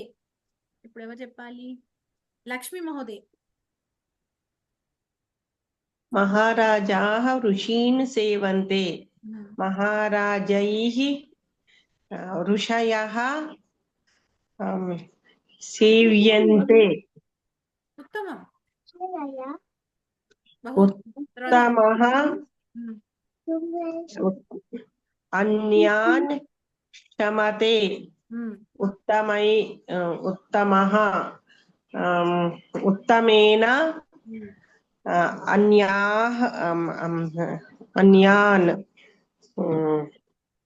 అన్యాన్ అది ద్వితీయ విభక్తి బహువచనం అండి. అన్యే అవుతుంది అది. అన్యే అవుతుందండి. అంటే సర్వే లాగా అన్యే అవుతుంది అది. ఓ సర్వే లాగా అండి. ఓకే. అన్యే క్షమ్యంతే. అన్యే అంటే బహువచనం అవుతుందా అండి సర్వాలాగా? అవును, సర్వశబ్దం లాగా అన్య కూడా సర్వే లాగా అన్యే అవుతుంది. క్షమ్యతే కాదు, క్షమ్యంతే. క్షమ్యంతే కరెక్ట్. క్షమ్యంతే. ఉత్తమేన అన్యే క్షమ్యంతే అంటే ఉత్తముడి చేత ఇతరులు క్షమించబడుతున్నారు. మిత్రాణి శ్లాఘంతే.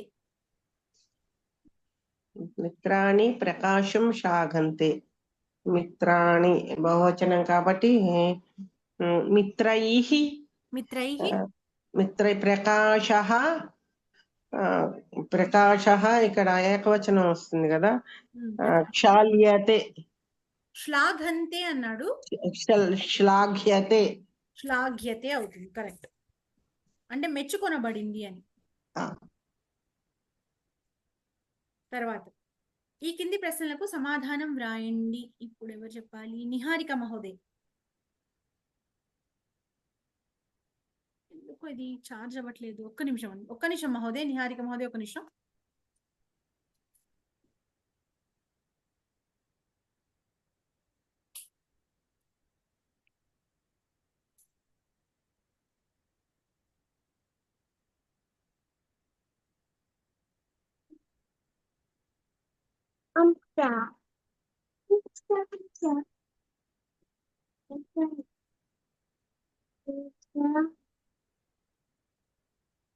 చెప్పండి అమ్మా నిహారిక మహోదయ. ఈ కింది ప్రశ్నలకు సమాధానం రాయండి. లోకనాథ చోట రెండు అర్థాలు ఏవేవి? లోకః నాథః.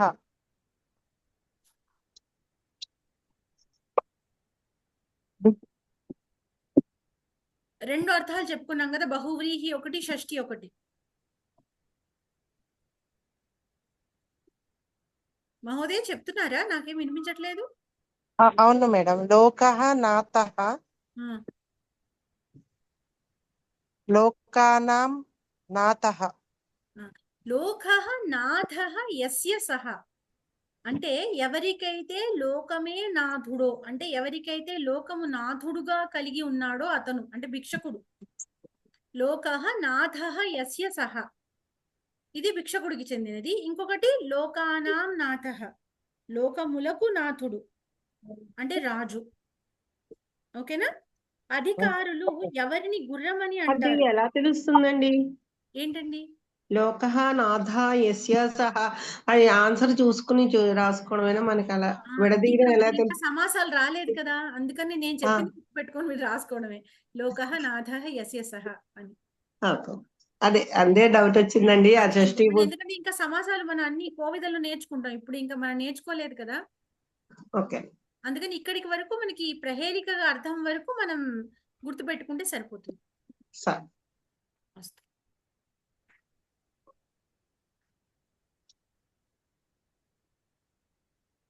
నిహారిక మహోదయ చెప్పండి అమ్మా, అధికారులు ఎవరిని గుర్రమని అంటారు? అధికారులు తోక కలిగి ఉన్న వాటిని గుర్రమని అంటారు. తోక కలిగిన అన్నింటినీ గుర్రమని అంటారు. గుర్రమని అంటారు. అల్పులు ఏమని అంటారు? అల్పులు ఏదైనా చిన్న పని మొదలు పెట్టినా కూడా అలసిపోతారు. ఓకే. ఏ చిన్న పనిని కూడా మధ్యలో వదిలిపెట్టేస్తారు, అలసిపోతారు. కర్మని ప్రయోగంలో కర్మపదము ఏ విభక్తులలో ఉంటుంది? కర్మపదము ప్రథమా విభక్తి. ప్రథమా విభక్తిలో ఉంటుంది. ఉత్తమం మహోదయ. తర్వాత పి విజయ్ కుమార్ మహోదయ, తప్పులను దిద్ది వ్రాయండి. బాలకః గమ్యతే, మనం ఇక్కడ క్రియాపదాన్ని ఉంచి కర్తని మార్చాలి. విజయ్ కుమార్ మహోదయ. బాలకేన గమ్యతే. బాలకేన గమ్యతే. శ్రీధరేణ కంపతే అనుంది, అంటే శ్రీధరేణాని బట్టి అప్పుడు క్రియాపదం ఏమవ్వాలి? కంప్యతే అవ్వాలి. కంప్యతే అవ్వాలి. లతయా సరోవరః పశ్యతే అన్నాడు, దృశ్యతే అవ్వాలి. దృశ్యతే అవ్వాలి. లతయా సరోవరః దృశ్యతే. మాతరి ప్లస్ అర్చనం. మాతృ ప్లస్ అర్చనం. మాతృ ప్లస్ అర్చనం మాతృర్చనం అవుతుంది. ఉత్తమం మహోదయ. సో ఇక్కడికి మనకి 5వ పాఠం పూర్తయింది. ఇక్కడ వరకు ఎవరికైనా ఏమైనా సందేహాలు ఉన్నాయా?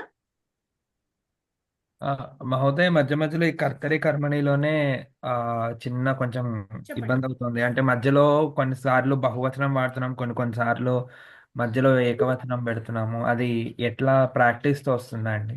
కాదు ఏం లేదు, దానిలో మనం మార్చేది ఏం లేదు. ఇప్పుడు ఇదే వాక్యాలు చూడండి, పైన 103 పేజీలోవే బాలికాః శ్లోకం పఠంతి అని అన్నాడు. అప్పుడు అక్కడ మనకి ఏమైంది? బాలకాః అనేది ఏకవచనమా బహువచనమా? బాలకాహ బహువచనం. అందుకని మనం దాని బహువచనంలోనే ఉంచేస్తాం, కర్తని బహువచనం మార్చం. ఉమ్, శ్లోకం అనేది ఏకవచనమా బహువచనమా? శ్లోకం ఏకవచనం.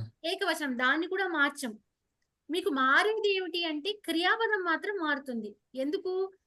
కర్తరిలో కర్తని బట్టి డిపెండ్ అవుతుంది కాబట్టి బాలకాహ అనేది బహువచనం కాబట్టి పఠంతి కాస్త బహువచనంలో ఇచ్చాడు. అయితే మనం ఎప్పుడైతే కర్మణిలోకి మారుస్తున్నామో అప్పుడు అది శ్లోకః అని మారిపోతుంది.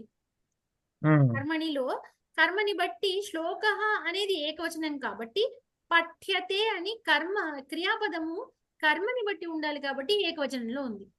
ఓకే.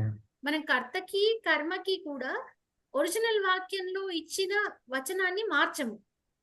మనం మార్చేదల్లా క్రియ యొక్క వచనమే. క్రియ యొక్క వచనము ఎప్పుడు కూడా కర్తరిలో కర్తరి బట్టి డిపెండ్ అవుతుంది, కర్మణిలో కర్మని బట్టి డిపెండ్ అవుతుంది. ఓకే. సో క్రియకి మాత్రమే వచనం మారుతుంది.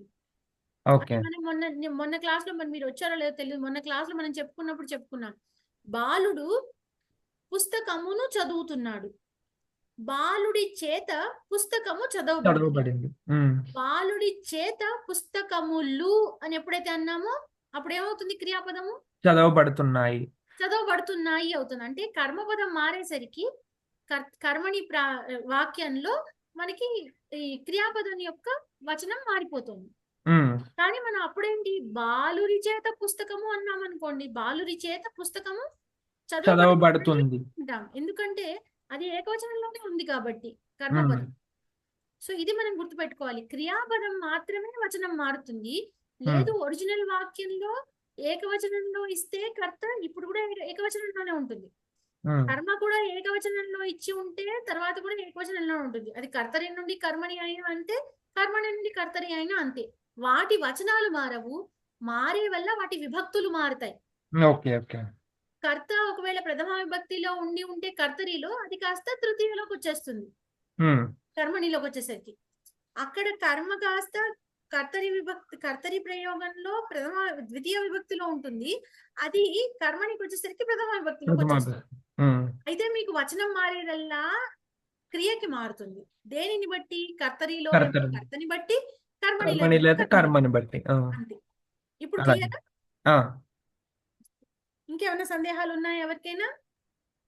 మహోదయ, ఇంకొకటి మనము అది ఏంటి గమ్ ధాతు అనుకోండి, గమ్ ఇది పట్టతి, ఫర్ ఎగ్జాంపుల్ పట్టతి అయితే అందులో పదవి భాగం దాంట్లో కొన్ని దానిలో పఠంతి అలా వచ్చినాయి. ఇందులో ఇక్కడ యాచతికి యాచమాన అలా డిఫరెంట్ గా వచ్చింది ఏంటండి? ఎందుకంటే యాచ్ ధాతు అనేది అది యాక్చువల్ గా మనకి రెండు ఉభయపది ధాతు. అది ఉభయపది ధాతు అవుతుందంటే మనకది ఆత్మనేపది రూపాలను పొందుతుంది, పరస్మైపది రూపాలను పొందుతుంది. మనకి ఎప్పుడు పఠధాతు పరస్మైపది కాబట్టి దానికి శత్రు ప్రత్యయం మాత్రమే ఉంటుంది. ఆత్మనేపది రూపాలు ఉన్న వాటికి కేవలము షాణచ్ ప్రత్యయమే ఉంటుంది. అంటే కంటిన్యూస్ టెన్స్ చెప్పేటప్పుడు మనం ఏంటి? చదువుతూ నిద్రపోతున్నాడు, అబ్బాయి చదువుతూ నిద్రపోతున్నాడు అని చెప్పాం అనుకోండి. నేను కంటిన్యూస్ టెన్స్ చెప్పినప్పుడు పఠన్ నిద్రాం కరోతి అంటాను నేను. పఠన్ అని శత్రు ప్రత్యయం వస్తుంది. అదే నమస్కరిస్తూ వెళ్ళాడు అని చెప్పాలనుకోండి, వందమానః గచ్చతి అంటాం. అంటే అది షాణచ్ ప్రత్యయం. ఇప్పుడు శత్రు ప్రత్యయం అనేది ఆత్మనేపదికి చెల్లదు, షాణచ్ ప్రత్యయం పరస్మైపదికి చెల్లదు. ఉభయపదికి రెండు రూపాలు ఉంటాయి కాబట్టి రెండు పాసిబుల్. మనం శత్రు ప్రత్యయం షాణచ్ ప్రత్యయం తర్వాత బహుశా ఇంకొకటి 2 లెసన్లో చదువుకుంటాం, అక్కడ మనకి కొంచెం క్లారిటీ వస్తుంది. బట్ మనం గుర్తుంచుకోవాల్సింది ఏంటంటే శత్రు ప్రత్యయం రెండిటికి అర్థంలో సమానం. శత్రు ప్రత్యయం కానీ షాణచ్ ప్రత్యయం కానీ అర్థంలో సమానం, ప్రయోగంలో సమానం. అయితే ఎక్కడ తేడా వస్తుంది అంటే పరస్మైపది ధాతువులకి శత్రు ప్రత్యయం ఉంటుంది, ఆత్మనేపది ధాతువులకి షాణచ్ ప్రత్యయం ఉంటుంది. ఓకే. వాటికి అవే ఉంటుంది, వీటికి అవే ఉంటాయి. అంటే వందమానః అని అనాలి, అక్కడ పఠన్ అని అనాలి. నేను పఠమాన అంటే తప్పు, అలాగే వందన్ అంటే తప్పు. రెండు అర్థం అదే, రెండు చదువుతూ నమస్కరిస్తూ అని అదే కంటిన్యూస్ టెన్స్ ప్రయోగమే అది రెండు కూడా. అయితే వాటికి అవే ప్రత్యయాలు, వీటికి ఇవే ప్రత్యయాలు అన్నమాట. మనం ఎలా ఉభయపది కూడా శానత్తే రాయాలా? ఉభయపది దానికి వస్తాయి, రెండు వస్తాయి. ఉభయపదికి రెండు వస్తాయి, ఎందుకంటే ఉభయపదికి ఓకే. పరస్మై రూపాలు వస్తాయి, ఆత్మనేపది రూపాలు వస్తాయి, కాబట్టి రెండు పాసిబుల్ వాటికి. పచ్చి ఓకే. ఓకే. రాజ్కి ఇట్లాంటి వాటికి అన్ని పాసిబుల్. ఉమ్, ఉమ్. అది ఓకే. ఓకే. అస్తు. అంతేనా? ఇంకేమైనా సందేహాలు ఉన్నాయా వీటిలో ఇప్పటి వరకు?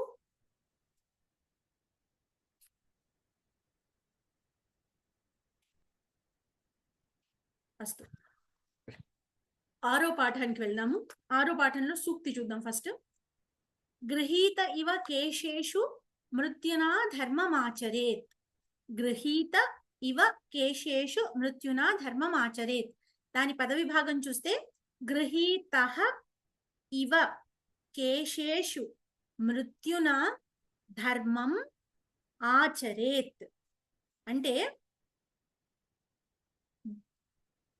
మృత్యునా అంటే మృత్యువు చేత, మృత్యువు చేత, కేశేషు గృహీత అంటే జుట్టు చేత, జుట్టుతో పట్టుకునబడి ఉన్నాడనమాట. మృత్యువు జుట్టు పట్టుకుని రెడీగా ఉన్నాడు అంటే ఏంటి, ఏ నిమిషంలో అన్నా అతని ప్రాణం పోవచ్చు అన్నట్లుగా ఉన్నాడు. అలాంటప్పుడు మనం ఎవరినన్నా మోసం చేయాలి అనే ఆలోచన అన్న వస్తుందా? అమ్మో ఎందుకు వచ్చింది, ఇప్పుడు సరిగ్గానే ఉందాము, ఏమో పాపం వస్తుందేమో, నరకానికి తీసుకెళ్లిపోతాడేమో యముడు అని ఆలోచిస్తాం కదా. ఆ విధంగా మృత్యున అంటే మృత్యువు చేత జుట్టు పట్టుకొని ఉన్నట్టు, అంటే ఈ నిమిషంలోనే నేను చచ్చిపోతానేమో అన్నలాంటి స్టేట్ లో ఉంటే మనం ఏ విధంగా అయితే ఖచ్చితంగా ధర్మాన్ని ఆచరిస్తామో అదే విధంగా మృత్యున కేశేషు గృహీత ఇవ ధర్మాన్ని ఆచరించాలి. ఆచరేత్ అనేది విధిలింగ్ ప్రయోగము. మనం చెప్పుకున్నట్టు విధిలింగ్ ప్రయోగము రెండు విధాలుగాను యూజ్ చేస్తాము. అదే పదాన్ని ఒకటి సంభావనార్థంలో అంటే వర్షము పడవచ్చు అని చెప్పేటప్పుడు ఒకటి, ఇంకొకటి ఖచ్చితంగా పడుతుంది అని చెప్పేటప్పుడు కూడా ఒకటి. ఇక్కడ ఖచ్చితంగా ఆచరించాలి అనే అర్థంలో విధిలింగ్ ప్రయోగం జరిగింది. మృత్యున కేశేషు గృహీత ఇవ ధర్మం ఆచరేత్. మృత్యువు చేత జుట్టు పట్టుకొనబడినట్లుగా ధర్మమును ఆచరింపవలెను అనేది ఈ సూక్తి యొక్క అర్థం. ఇక్కడ మనకు భాషాభ్యాసలో త ప్రత్యయ అనేది ఇచ్చాడు. మనము ప్రవేశలో తవతు ప్రత్యయం చదువుకున్నాం. ఏంటి? గతవాన్ గతవతి గతవత్, పఠితవాన్ పఠితవతి పఠితవత్. ఈ విధంగా ఇక్కడ త ప్రత్యయంలో పఠితః పఠితా పఠితం, ఎలా అయితే గతవాన్ గతవతి గతవత్ ఉందో అలా ఇక్కడ పఠిత గతః గతా గతం, పోనీ సేమ్ అదే క్రియాపదాన్ని అదే ధాతుకు చూసుకుంటే అక్కడ గతవాన్ గతవతి గతవత్, ఇక్కడ గతః గతా గతం. అంటే అక్కడ వాన్ వతి అవి తీసేస్తే వచ్చే రూపాలే ఇవి. క్లియర్ గా చెప్పాలి అంటే గతః గతా గతం. అక్కడ పఠితవాన్ పఠితవతి పఠితవత్, ఇక్కడ పఠితః పఠితా పఠితం. అలాగే అక్కడ శ్రుతవాన్ శ్రుతవతి శ్రుతవత్, ఇక్కడ శ్రుతః శ్రుతా శ్రుతం. శ్రుతః మీకు అర్థమయ్యే ఉంటుంది కదా, పఠితః గతః శ్రుతః ఇవన్నీ పుంలింగాన్ని సూచిస్తాయి. పఠిత గత శ్రుత అనేది స్త్రీలింగాన్ని సూచిస్తాయి. శ్రుతం గతం పఠితం ఇవి నపుంసకలింగాన్ని సూచిస్తాయి. అయితే ఇక్కడ మనం గుర్తుంచుకోవాల్సిన విషయం ఏంటంటే పఠితవాన్ పఠితవతి గతవాన్ గతవతి లిఖితవాన్ లిఖితవతి ఈ తవతు ప్రత్యయ రూపాలన్నీ కర్తరిలో భూతకాలార్థంలో ప్రయోగిస్తాం. కర్తరిలో భూతకాలార్థంలో మనం అనుకున్నట్టు ఇవి కృదంత ప్రత్యయాలు. కృదంత ప్రత్యయాలు తినంతాలు కావు కాబట్టి అదొక సపరేట్ క్రియాపదం కాదు. అయితే అది నామవాచక పదమే అయినప్పటికీ క్రియ బదులు మనం ఈ కృదంతాలని మనం ప్రయోగిస్తాం. ఇది కూడా కృదంత ప్రత్యయమే, ఇది కూడా లింగ్ లకారం, ఎటువంటి లకారము కాదు. అయితే దీన్ని కూడా భూతకాలానికి బదులుగానే ప్రయోగిస్తాము. అయితే త ప్రత్యయాన్ని కర్మణి ప్రయోగంలోనే ప్రయోగిస్తాము. త ప్రత్యయము కర్మణిలో, తవతు ప్రత్యయము కర్తరిలో. అది ఒకటే తేడా, దానికి దీనికి అది ఒకటే తేడా, మిగతా అంతా సేమ్. త ప్రత్యయం అనేది కర్మణిలోనే ప్రయోగిస్తాం. అయితే మనం ఇదివరకు చెప్పుకున్నట్టు ఎప్పుడైతే లొకేషనల్ చేంజ్ ఉందో, అంటే ఒక ఆబ్జెక్ట్ పర్ణః వృక్షాత్ పతితం, పర్ణః కాదు సారీ, పర్ణం వృక్షాత్ పతితం అన్నాం అంటే చెట్టుకు ఉన్న ఆకు కింద పడుతోంది. సో దాని లొకేషనల్ చేంజ్ ఉంది, పొజిషనల్ చేంజ్ ఉంది. అలాంటప్పుడు కర్తరిలో కూడా ఈ పదాలని ప్రయోగించవచ్చు, త ప్రత్యయాన్ని. అలాగే రామః వనం గతః, అక్కడ కూడా అయోధ్య నుంచి ఆయన వనానికి వెళ్ళాడు. సో పొజిషన్ చేంజ్ ఉంది, లొకేషనల్ చేంజ్ ఉంది. ఈ విధంగా ఎప్పుడైతే ఆ పొజిషనల్ చేంజ్ ఉందో అలాంటి చోట ఈ త ప్రత్యయాన్ని కర్తరిలో కూడా ప్రయోగించవచ్చు. కానీ మిగతా అన్ని కేసెస్ లో, అంటే లిఖితః, ఖాదితః, పఠితః, వీటిలో లొకేషన్ చేంజ్ ఏం లేదు.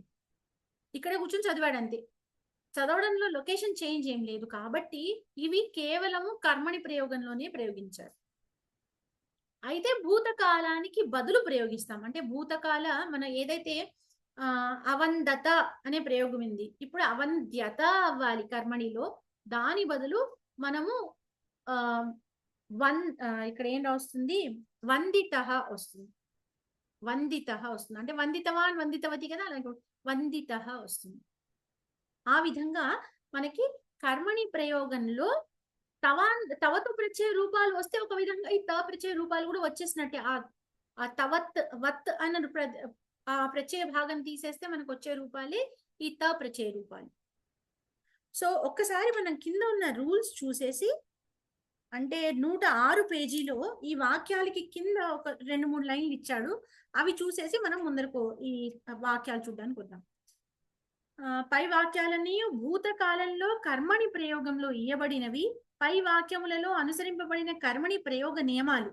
కర్తృపదము తృతీయ విభక్తిలో ఉండును. అదే కదా మనం మొన్న పాఠంలోనే మనం నేర్చుకున్నాం, కర్తృపదం ఎప్పుడు కర్మణిలో తృతీయ విభక్తిలో, కర్మపదము ప్రథమా విభక్తిలో ఉండును.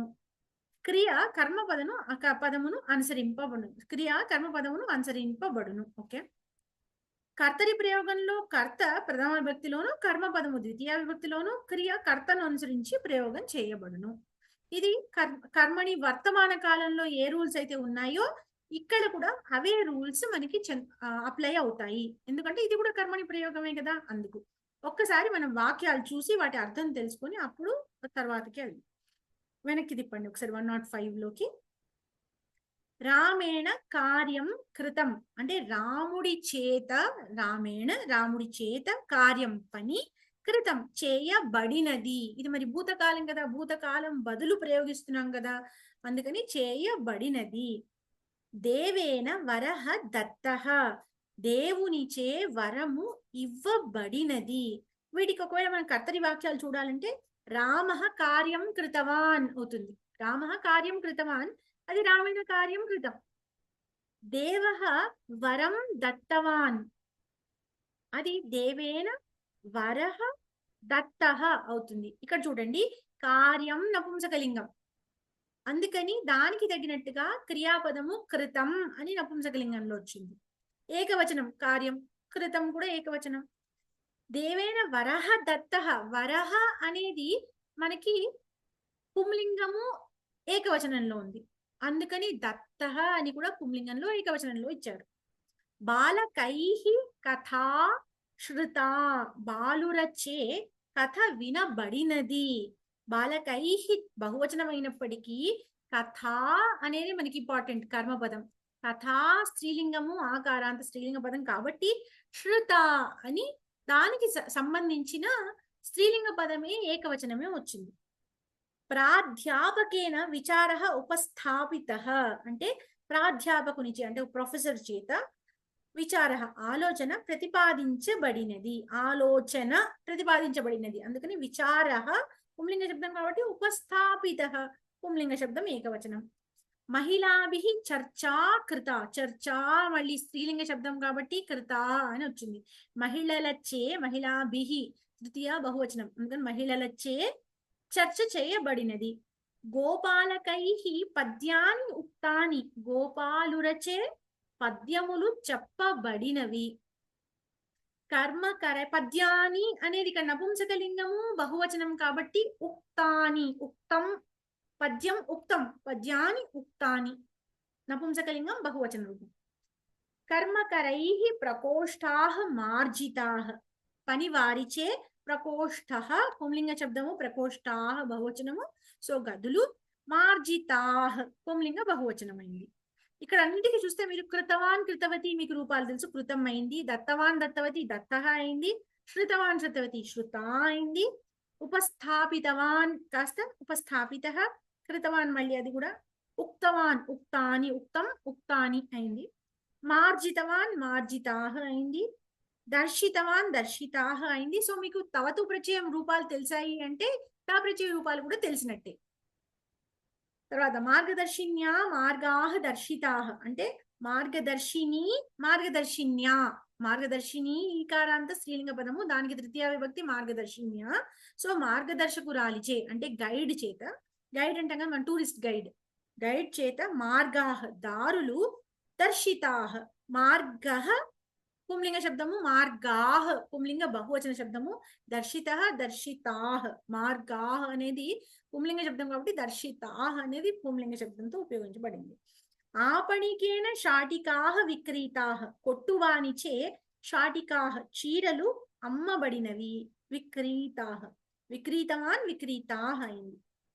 నర్తకీభిః ఫలాని ఖాదితాని, ఫలాని నపుంసకలింగ బహువచనం కాబట్టి ఖాదితాని, నాట్యగత్తలచే పండ్లు తినబడినవి. సో ఈ విధంగా మనకి తవతు ప్రత్యయం లాగానే తా ప్రత్యయ రూపాలు ఉంటాయి. అయితే కర్మణిలోనే ప్రయోగం చేయబడుతుంది. ఇది భూతకాలార్థంలోనే కర్మణిలో ప్రయోగించబడుతుంది. కర్మణి ప్రయోగం కాబట్టి క్రియాపదం కర్మని బట్టి ఉంటుంది. మనం ఎప్పుడైతే కర్మపదము నపుంసకలింగంలో ఉందో నపుంసకలింగంలో చెప్తాము ఇత ప్రత్యయాన్ని, పుంలింగంలో ఉంటే పుంలింగం చెప్తాము, స్త్రీలింగం అయితే స్త్రీలింగము, ఏకవచనం అయితే ఏకవచనం, బహువచనం అయితే బహువచనం. సో కర్మని బట్టి ఇక్కడ రూపాలు మారిపోతాయి. ఈ కింద వాక్యాలను కర్తరి ప్రయోగంలోని క్రియాపదాలు కర్మణి ప్రయోగంలో ఏ విధంగా మార్పు చెందుతాయో పరిశీలిద్దాం. సో ఇదే వాక్యానికి కర్తరి వాక్యం ఇచ్చారు, కర్మణి వాక్యం ఇచ్చారు, కంపేర్ చేసుకోవడానికి మనకి. బాలిక కథాం శృతవతి, కర్తరి ప్రయోగం కదా, అందుకని బాలిక ప్రథమ విభక్తిలో ఉంది. కథా అనేది ఆకారాంత స్త్రీలింగ శబ్దము, అది కర్మపదం కాబట్టి కథాం అని ద్వితీయ విభక్తిలో చెప్పాము అక్కడ. శృతవతి బాలిక కదా స్త్రీలింగం కాబట్టి శృతవతి అయింది. కర్మణికి వచ్చేసరికి బాలిక అనే కర్తకి తృతీయ విభక్తి రావాలి. సో బాలికయా అయింది. కథాం అనేది ద్వితీయ విభక్తి కర్మపదము, అది ప్రథమ విభక్తిలోకి రావాలి. సో కథ అయింది. శృతవతి కాస్త శృత అయింది. ఎందుకు? కథ అనేది స్త్రీలింగ పదం కాబట్టి ఏకవచనంలో ఉంది కాబట్టి శృత అయింది. సహ వృక్షం దృష్టవాన్, సహ బదులు తేన తృతీయ విభక్తి, వృక్షం ద్వితీయ విభక్తి కాస్త ఏకవచన ప్రథమ విభక్తిలోకి వెళ్ళి వృక్ష అవుతుంది. వృక్ష దృష్ట, వృక్ష పుంలింగ శబ్దం ఏకవచనం కాబట్టి దృష్ట అవుతుంది. దృష్టవాన్ కాస్త దృష్ట అయింది. అర్చక దేవం అర్చితవాన్, అర్చకేన దేవ అర్చిత, దేవ పుంలింగము ఏకవచనం కాబట్టి దేవ అర్చిత. నిర్వాహిక సూచనా దత్తవతి, నిర్వాహికయా, నిర్వాహిక అనేది ఆకారాంత స్త్రీలింగ శబ్దం కాబట్టి రమా రమయా అయినట్టు నిర్వాహిక నిర్వాహికయా అయింది. సూచనా, అది ఆ సూచన అనేది స్త్రీలింగము ఆకారాంత శబ్దము, అదే పుంలింగం మన ప్రథమ విభక్తిలోను ద్వితీయ విభక్తిలోను కూడా బహువచనం అదే రూపం కాబట్టి సూచనాహ సూచనాహ అనే ఉంటుంది. దత్తవతి కాస్త దత్తాహ అవుతుంది. సూచనాహ కాబట్టి దత్తాహ అవుతుంది. తంత్రజ్ఞ గృహం అవలోకితవాన్, తంత్రజ్ఞ అంటే సాఫ్ట్వేర్ ఇంజనీర్. తంత్రజ్ఞ గృహం అవలోకితవాన్, తంత్రజ్ఞేన గృహం, గృహం నపుంసకలింగం కాబట్టి ప్రథమ విభక్తిలో కూడా గృహమే అవుతుంది. అవలోకితం, తంత్రజ్ఞేన గృహం అవలోకితం, గృహం నపుంసకలింగం కాబట్టి అవలోకితం అయింది. వైద్య అస్వస్థాన్ పరిశీలితవాన్, వైద్యేన, వైద్య కదా వైద్యై కాదు వైద్యేన రావాలి. వైద్యై అని ఉంటే మీ పుస్తకంలో కరెక్ట్ చేసుకోండి. వైద్యేన అస్వస్థాహ, అస్వస్థాన్ అనేది ద్వితీయ విభక్తి, అది ప్రథమ విభక్తిలో రాస్తే అస్వస్థాహ అవుతుంది. పరిశీలితాహ. ఛాత్రాహ నాటకాన్ని అభినీతవంతః, ఛాత్రైః, ఛాత్రాహ బహువచనం కాబట్టి ఛాత్రైః నాటకాన్ని అభినీతాని, అభినయించారు అని అర్థం. అభినీతాని అంటే అభినయించారు. జనకః భగినీ ఆహుతవాన్ అంటే నాన్న చెల్లెళ్లను ఆహ్వానించాడు. జనకేన భగిన్యః, భగినీ అనేది అక్కడ ద్వితీయ విభక్తి బహువచనము. ఇప్పుడు భగిన్యః అనేది ప్రథమా విభక్తి బహువచనం. జనకేన భగిన్యః ఆహూతాః, భగిన్యః కదా అంటే స్త్రీలింగ బహువచనం కాబట్టి ఆహూతాః, ఆహూతా ఏకవచనం, ఆహూతాః బహువచనం అయింది. మాధవి పుష్పాణి ఆనీతవతి, మాధవ్యా గౌరీ గౌర్యా అయినట్టు మాధవి మాధవ్యా పుష్పాణి నపుంసకలింగం ప్రథమా విభక్తిలోను ద్వితీయ విభక్తిలోను అదే అవుతుంది. సో కర్మపదంలో మార్పు లేదు. ఆనీతవతి పుష్పాణి ఆనీతాని, మాధవి ఆనీతవతి అయితే పుష్పాణి పుష్పములు కాబట్టి తీసుకురాబడ్డాయి. ఆనీతాని. భగిన్యః సత్కారం కృతవత్యః అంటే సోదరీమణులు సత్కారమును చేసినారు. భగినీభిః తృతీయ విభక్తిలో, భగిన్యః బహువచనం కాబట్టి భగినీభిః అని తృతీయ బహువచనము. సత్కారః పుంలింగ శబ్దము అక్కడ, అందుకని సత్కారం అని ద్వితీయ విభక్తిలో కర్మపదం వచ్చింది. సత్కారః పుంలింగ శబ్దం కాబట్టి సత్కారః అని ప్రథమా విభక్తిలో ఉంటుంది. కృతవత్యః కృతః అవుతుంది. సత్కారః కృతః, భగినీభిః సత్కారః కృతః. మనీ ఒక్క నిమిషం, కృతః కృతా కాదా, స్త్రీలింగం కదా దేనికి? లాస్ట్ వన్ భగినీభిః సత్కారః కృతః అని కదా. కృతః దేనిని బట్టి ఉండాలి? సత్కారం బట్టి. సత్కారాన్ని బట్టి కదా, కర్మపదాన్ని బట్టి కదా. కర్మపదం సత్కారః పుంలింగం కాబట్టి సత్కారః. Okay okay okay. మాన్యే అభినీతాని ఆనీతాని ఇవి పుల్లింగమా అండి నపుంసకలింగాలను? నపుంసకలింగమే. పుల్లింగం అది బహువచనం వస్తుందా అండి? సారీ, నపుంసకలింగంలో బహువచనం అండి అది? అంతే కదా. పుష్పాణి ఆనీతాని, పుష్పం ఆనీతం, ఆనీతం. పుష్పాణి ఆనీతాని. మనకి ఎప్పుడైతే ఇది కృదంత ప్రత్యయం అయ్యిందో అది నామవాచకాల ప్రాతిపదికం అయిపోతుంది. ఇప్పుడు మనకి కృతవాన్ కృతవాన్ కృతవతికి కృతవత్ అనేది ఎలా అయితే ప్రాతిపదికమో ఇక్కడ కూడా గత అనేది ప్రాతిపదిక. దానికి మళ్ళీ మనకి రకరకాల విభక్తులు రకరకాల వచనాలు పాసిబుల్ ఉంటుంది. మనకి ఏ విధంగా అయితే పుష్పం పుష్పాణి అవుతుందో ఇక్కడ గతం గతాని అవుతుంది. అలాగే ఆనీతం ఆనీతాని అవుతుంది. సో పుష్పాణి అనగానే ఆనీతాని రాయాలి. దానికి తగినట్టుగా లింగము వచనము కూడా మారుతుంది. నాటకాని, నాటకం నాటకాని అయింది, అందుకని అభినీతాని అయింది.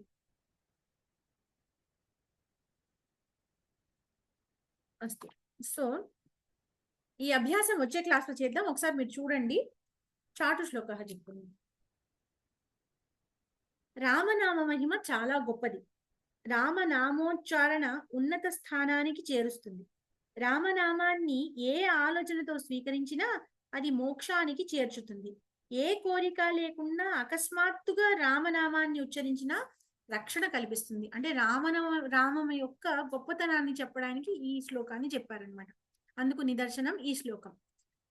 వనేచరామో వసుచాహ రామః నదీస్తరామో నభయం స్మరామః ఇతీరియంతోపి వనే కిరాతాః ముక్తిం గతా రామపదానుషంగాత్. వనేచరామో వసుచాహ రామః నదీస్తరామో నభయం స్మరామః ఇతీరియంతోపి వనే కిరాతాః ముక్తిం గతా రామపదానుషంగాత్. పద విభాగం చూస్తే వనే చరామః, వసు చ ఆహరామః, నదీ తరామః, నదీః తరామః, నదీః తరామః, న భయం స్మరామః, ఇతి ఈరయంతః అపి వనే కిరాతాః ముక్తిం గత రామపదానుషంగాత్. రామపద అనుషంగాత్, రామపద అనుషంగాత్. మళ్ళీ ఇంకొకసారి చెప్తాను, పద విభాగం చూసుకోండి. వనే చరామః, వసు చ ఆహరామః, నదీః తరామః, న భయం స్మరామః విడివిడిగానే ఉన్నాయి. ఇతి ఈరయంతః అపి, ఇతి ఈరయంతః ఇతీరయంతః అయింది. ఏ సంధి అండి ఇది? సవర్ణ దీర్ఘ సంధి. సవర్ణ దీర్ఘ సంధి. వనే కిరాతాః ముక్తిం గత రామపద అనుషంగాత్. రామపదానుషంగాత్ ఇదే సంధి.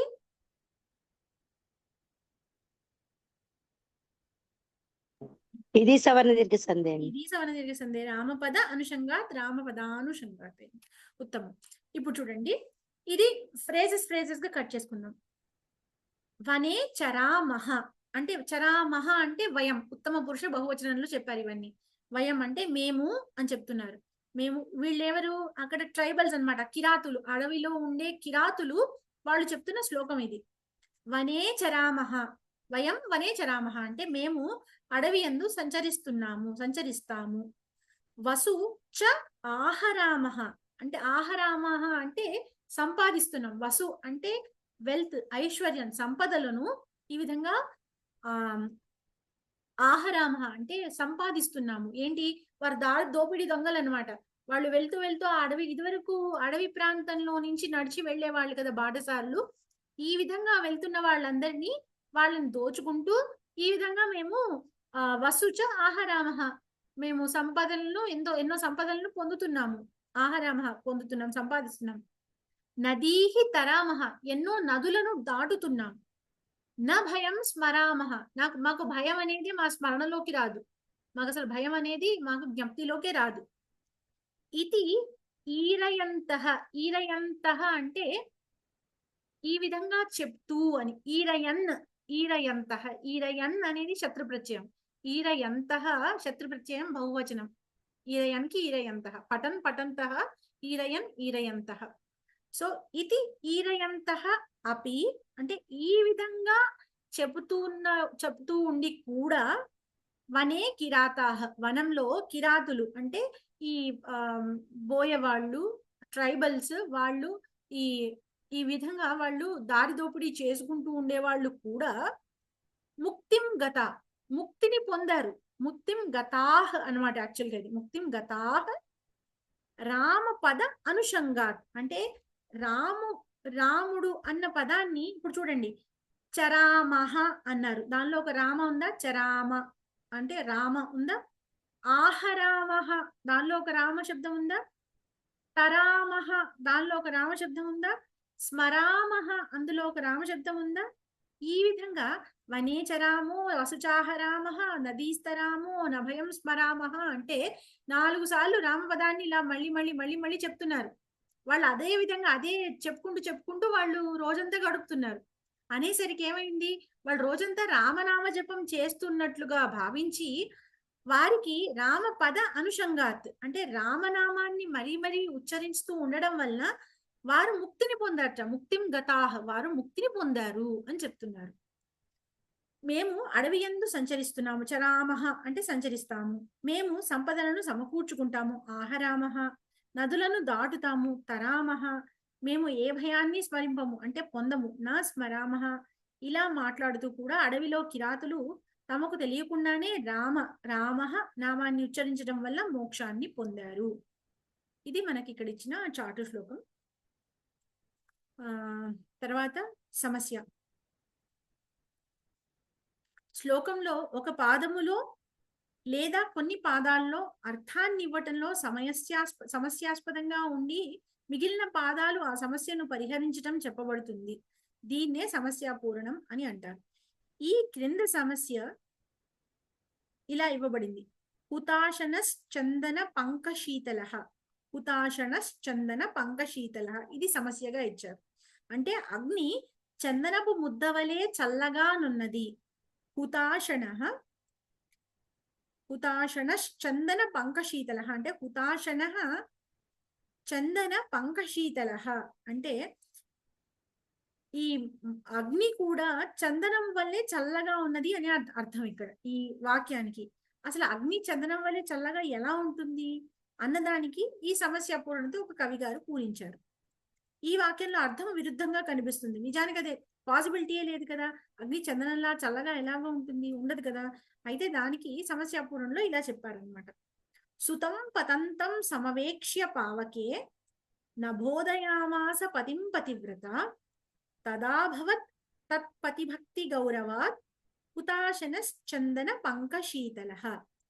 సుతం పతంతం సమవేక్ష్య పావకే నబోధయామాస పతిం పతివ్రత తదాభవత్ తత్ పతిభక్తి గౌరవాత్ హుతాశనశ్చందన పంకశీతలః. అంటే ఇక్కడ చూడండి, సమవేక్ష్య అనేది లబంత పదము, అంటే చూసి, సం అవేక్ష్య చూసి అని అర్థం.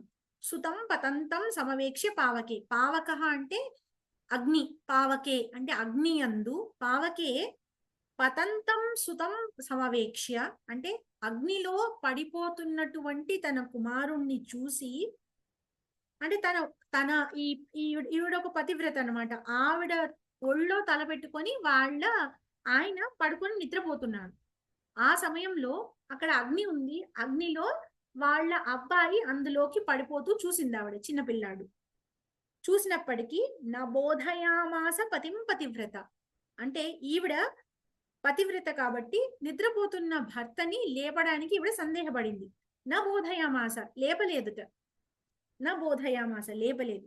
తదా అభవత్ తత్ పతిభక్తి గౌరవాత్ అంటే తదా అభవత్ తత్ పతిభక్తి గౌరవాత్ అంటే ఆ పతిభక్తి అనే దాని వలన, ఆవిడ పతిభక్తి వలన తదా అభవత్ అప్పుడు ఇలా అయిందిట. ఏమైంది?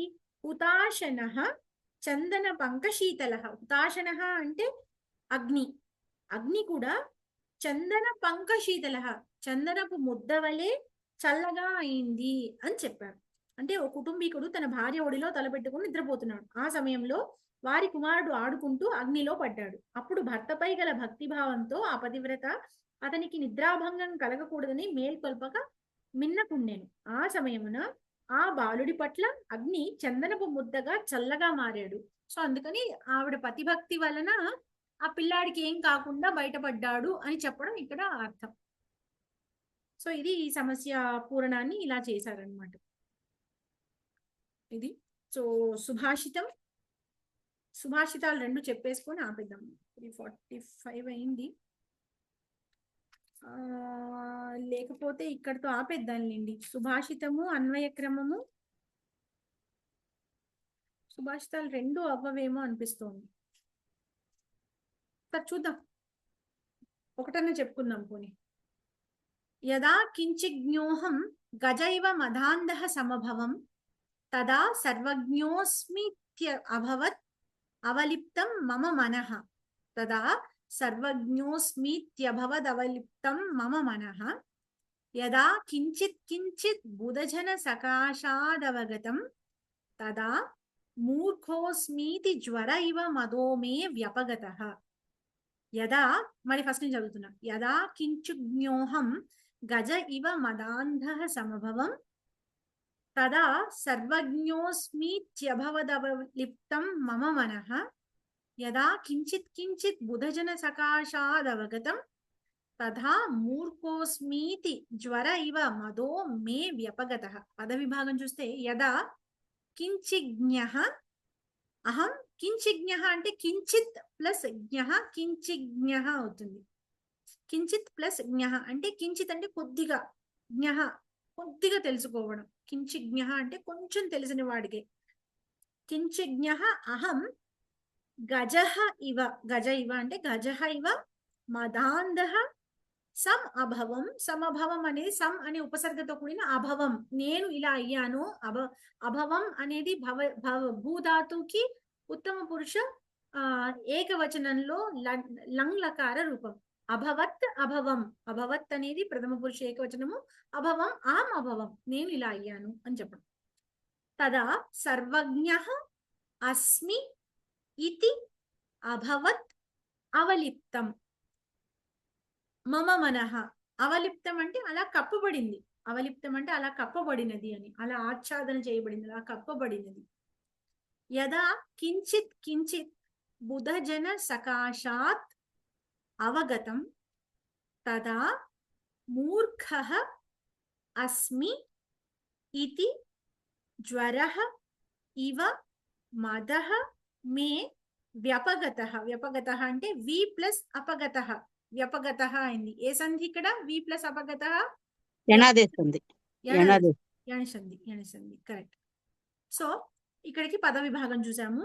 అన్వయార్థం చూస్తే ఒక్కొక్క వాక్యంగా చూసుకుంటూ వద్దాము. యదా కించిజ్ఞోహం గజ ఇవ మదాంధ సమభవం అంటే యదా ఎప్పుడైతే, అహం నేను, కించిజ్ఞ అంటే కొంచెం తెలిసిన వాడిని, కించిత్ జ్ఞ అంటే కొంచెం కొద్దిగా తెలుసుకున్న వాడిని, సమభవం కించిజ్ఞ గజహ ఇవ మదాంధ సమభవం అంటే గజహ ఇవ అంటే అప్పుడు ఏనుగులాగా, మదాంధ అంటే మదముతో ఉన్నటువంటి ఏనుగులాగా, మదపుటేనుగులాగా, సమభవం అంటే గర్వించిన వాడినై ఉన్నాను, ఆ విధంగా తయారయ్యాను, మదముతో గర్వించిన వాడినై ఉన్నాను. అంటే నాకు ఎప్పుడైతే ఒక విషయం కొద్దిగా తెలిసిందో, కొంచెమే తెలిసింది నాకు, అయితే ఆ కొంచెం తెలియగానే నేనేమైందో గర్వంతో ఒక మదపుటేనులాగా నేను నాకే ఏదో చాలా తెలుసు అని అటువంటి భావాన్ని తెచ్చుకొని గర్వంతో విర్రవీగుతూ ఉన్నాను నేను అని చెప్తున్నాను. తదా సర్వజ్ఞ అస్మి ఇతి అభవత్ అవలిప్తం మమ మనః అంటే మమ మనః తదా అప్పుడు మమ మనః నా యొక్క మనస్సు సర్వజ్ఞ అస్మి ఇతి అంటే నాకు అన్ని తెలుసు అన్నట్టు, నాకు తెలిసింది కొంచెమే నిజానికి, అయితే సర్వజ్ఞ అస్మి ఇతి అంటే నాకు అన్ని తెలుసు అని అనుకొని, అభవత్ అవలిప్తం అంటే ఆ విధంగా నా మనసు కప్పబడింది, ఆ విధంగా నా మనసు భావించి ఆ అజ్ఞానం చేత ఇలా కప్పబడి ఉన్నాను నేను. యదా కించిత్ కించిత్ ఎప్పుడైతే కొంచెం కొంచెం కొద్ది కొద్దిగా, బుధ జన సకాశాత్ బుధులు అంటే పండితులు, బుధ జన సకాశాత్ అంటే పండితుల యొక్క సమీపము వద్ద నుండి, వారి దగ్గర ఉండి, కించిత్ కించిత్ కొంచెం కొంచెం అవగతం తెలిసినదో, నిజానికి అసలు నాకేమీ తెలియదు అని నాకు అప్పుడు అర్థమైందనమాట. తదా మూర్ఖ అస్మి ఇతి అంటే అప్పుడు నాకేమర్థమైంది, ఒరిజినల్ గా నాకు కొంచెమే తెలుసు, కానీ నేనేమనుకున్నాను, ఓహో నాకు చాలా తెలుసు, అంతా నాకు సర్వజ్ఞుని నేను అనే భావించి నా మనసు ఒక అజ్ఞానం చేత కప్పబడి ఉంది. ఎప్పుడైతే పండితుల వద్ద నేను ఉండి వాళ్ళ దగ్గర నేను కొంచెం కొంచెం నిజానిగా అసలు నిజంగా తెలుసుకున్నాను, అప్పుడు నాకేమర్థమైంది, తదా అప్పుడు మూర్ఖ అస్మి ఇతి మూర్ఖుడిని అని, జ్వర ఇవ జ్వరంలాగా, మే నా యొక్క మదహ గర్వము వ్యపగత తొలగిపోయింది. ఎప్పుడైతే పండితుల దగ్గరికి వెళ్ళి నిజానికి అసలు ఏమిటి విషయం అనేది నేను నిజంగా తెలుసుకోగలిగానో, అప్పుడు ఏ విధంగా అయితే మందు వేసుకుంటే జ్వరము తొలగిపోతుందో, ఆ విధంగా బుధజనుల దగ్గర నుంచి నేను కొంచెం కొంచెం విషయం తెలుసుకోగానే నా మదము అనే రోగం ఏదైతే ఉన్నదో జ్వరము వలె తొలగిపోయింది పూర్తిగా. అంటే బుధజనుల నుంచి నేర్చుకోవడం అనే మందు వలన నాకు నా జ్వరం వంటి మదము ఏదైతే ఉందో అది పూర్తిగా తొలగిపోయింది అని చెప్పేసి ఇక్కడ చెప్తున్నారు. అన్వయార్థం చూస్తే యదా ఎప్పుడైతే, అహం నేను, కించిజ్ఞ కొంచెం తెలిసిన వాడినో, తదా గజహ ఇవ అప్పుడు ఏనుగులాగా, మదాంధ సమభవం మదముతో గర్వించిన వాడినైతినో, తదా అప్పుడు మమ నా యొక్క మనః మనస్సు సర్వజ్ఞ అస్మి ఇది సర్వజ్ఞుడిని అని, అవలిప్తం అభవత్ గర్వంతో నిండిపోయింది. యదా ఎప్పుడైతే బుధజన సకాశాత్ పండితుల దగ్గర నుండి, కించిత్ కించిత్ కొంచెం కొంచెం అవగతం తెలిసినదో, తదా అప్పుడు మూర్ఖోస్మి ఇది మూర్ఖుడిని అని, జ్వర ఇవ జ్వరంలాగా, మే నా యొక్క మదహ గర్వము వ్యపగత తొలగింది. నాకు కొంత జ్ఞానం మాత్రమే ఉన్నప్పుడు ఏనుగులాగా మదముతో గుడ్డివాడినయ్యాను, అప్పుడు నేను అన్నీ తెలిసిన వాడిలాగా సర్వజ్ఞుడిలా గర్వంతో నా మనసు నిండిపోయింది. కానీ ఎప్పుడైతే పండితుల నుండి కొంచెం కొంచెం జ్ఞానాన్ని పొందానో, అప్పుడు మూర్ఖుడు అనే విషయం తెలుసుకోగానే రోగి యొక్క జ్వరం పోయినట్లుగా నా మదము అంటే నా అహంకారము పోయినది అని చెప్పి ఇక్కడ సుభాషితంలో చెప్పారు. ధైర్యం అథాభ్యుదయ ఓకే, ఇది చెప్పేసుకున్నాను ఇంకా.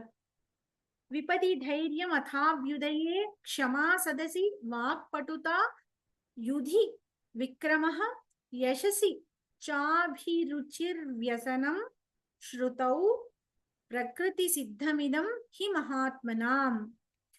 విపది ధైర్యం అంటే ఫ్రేజెస్ గా చెప్తున్నాను. విపది ధైర్యం అథాభ్యుదయే క్షమా సదసి వాక్పటుత యుధి విక్రమః యశసి చ అభిరుచి వ్యసనం శ్రుతౌ ప్రకృతి సిద్ధమిదం హి మహాత్మనాం.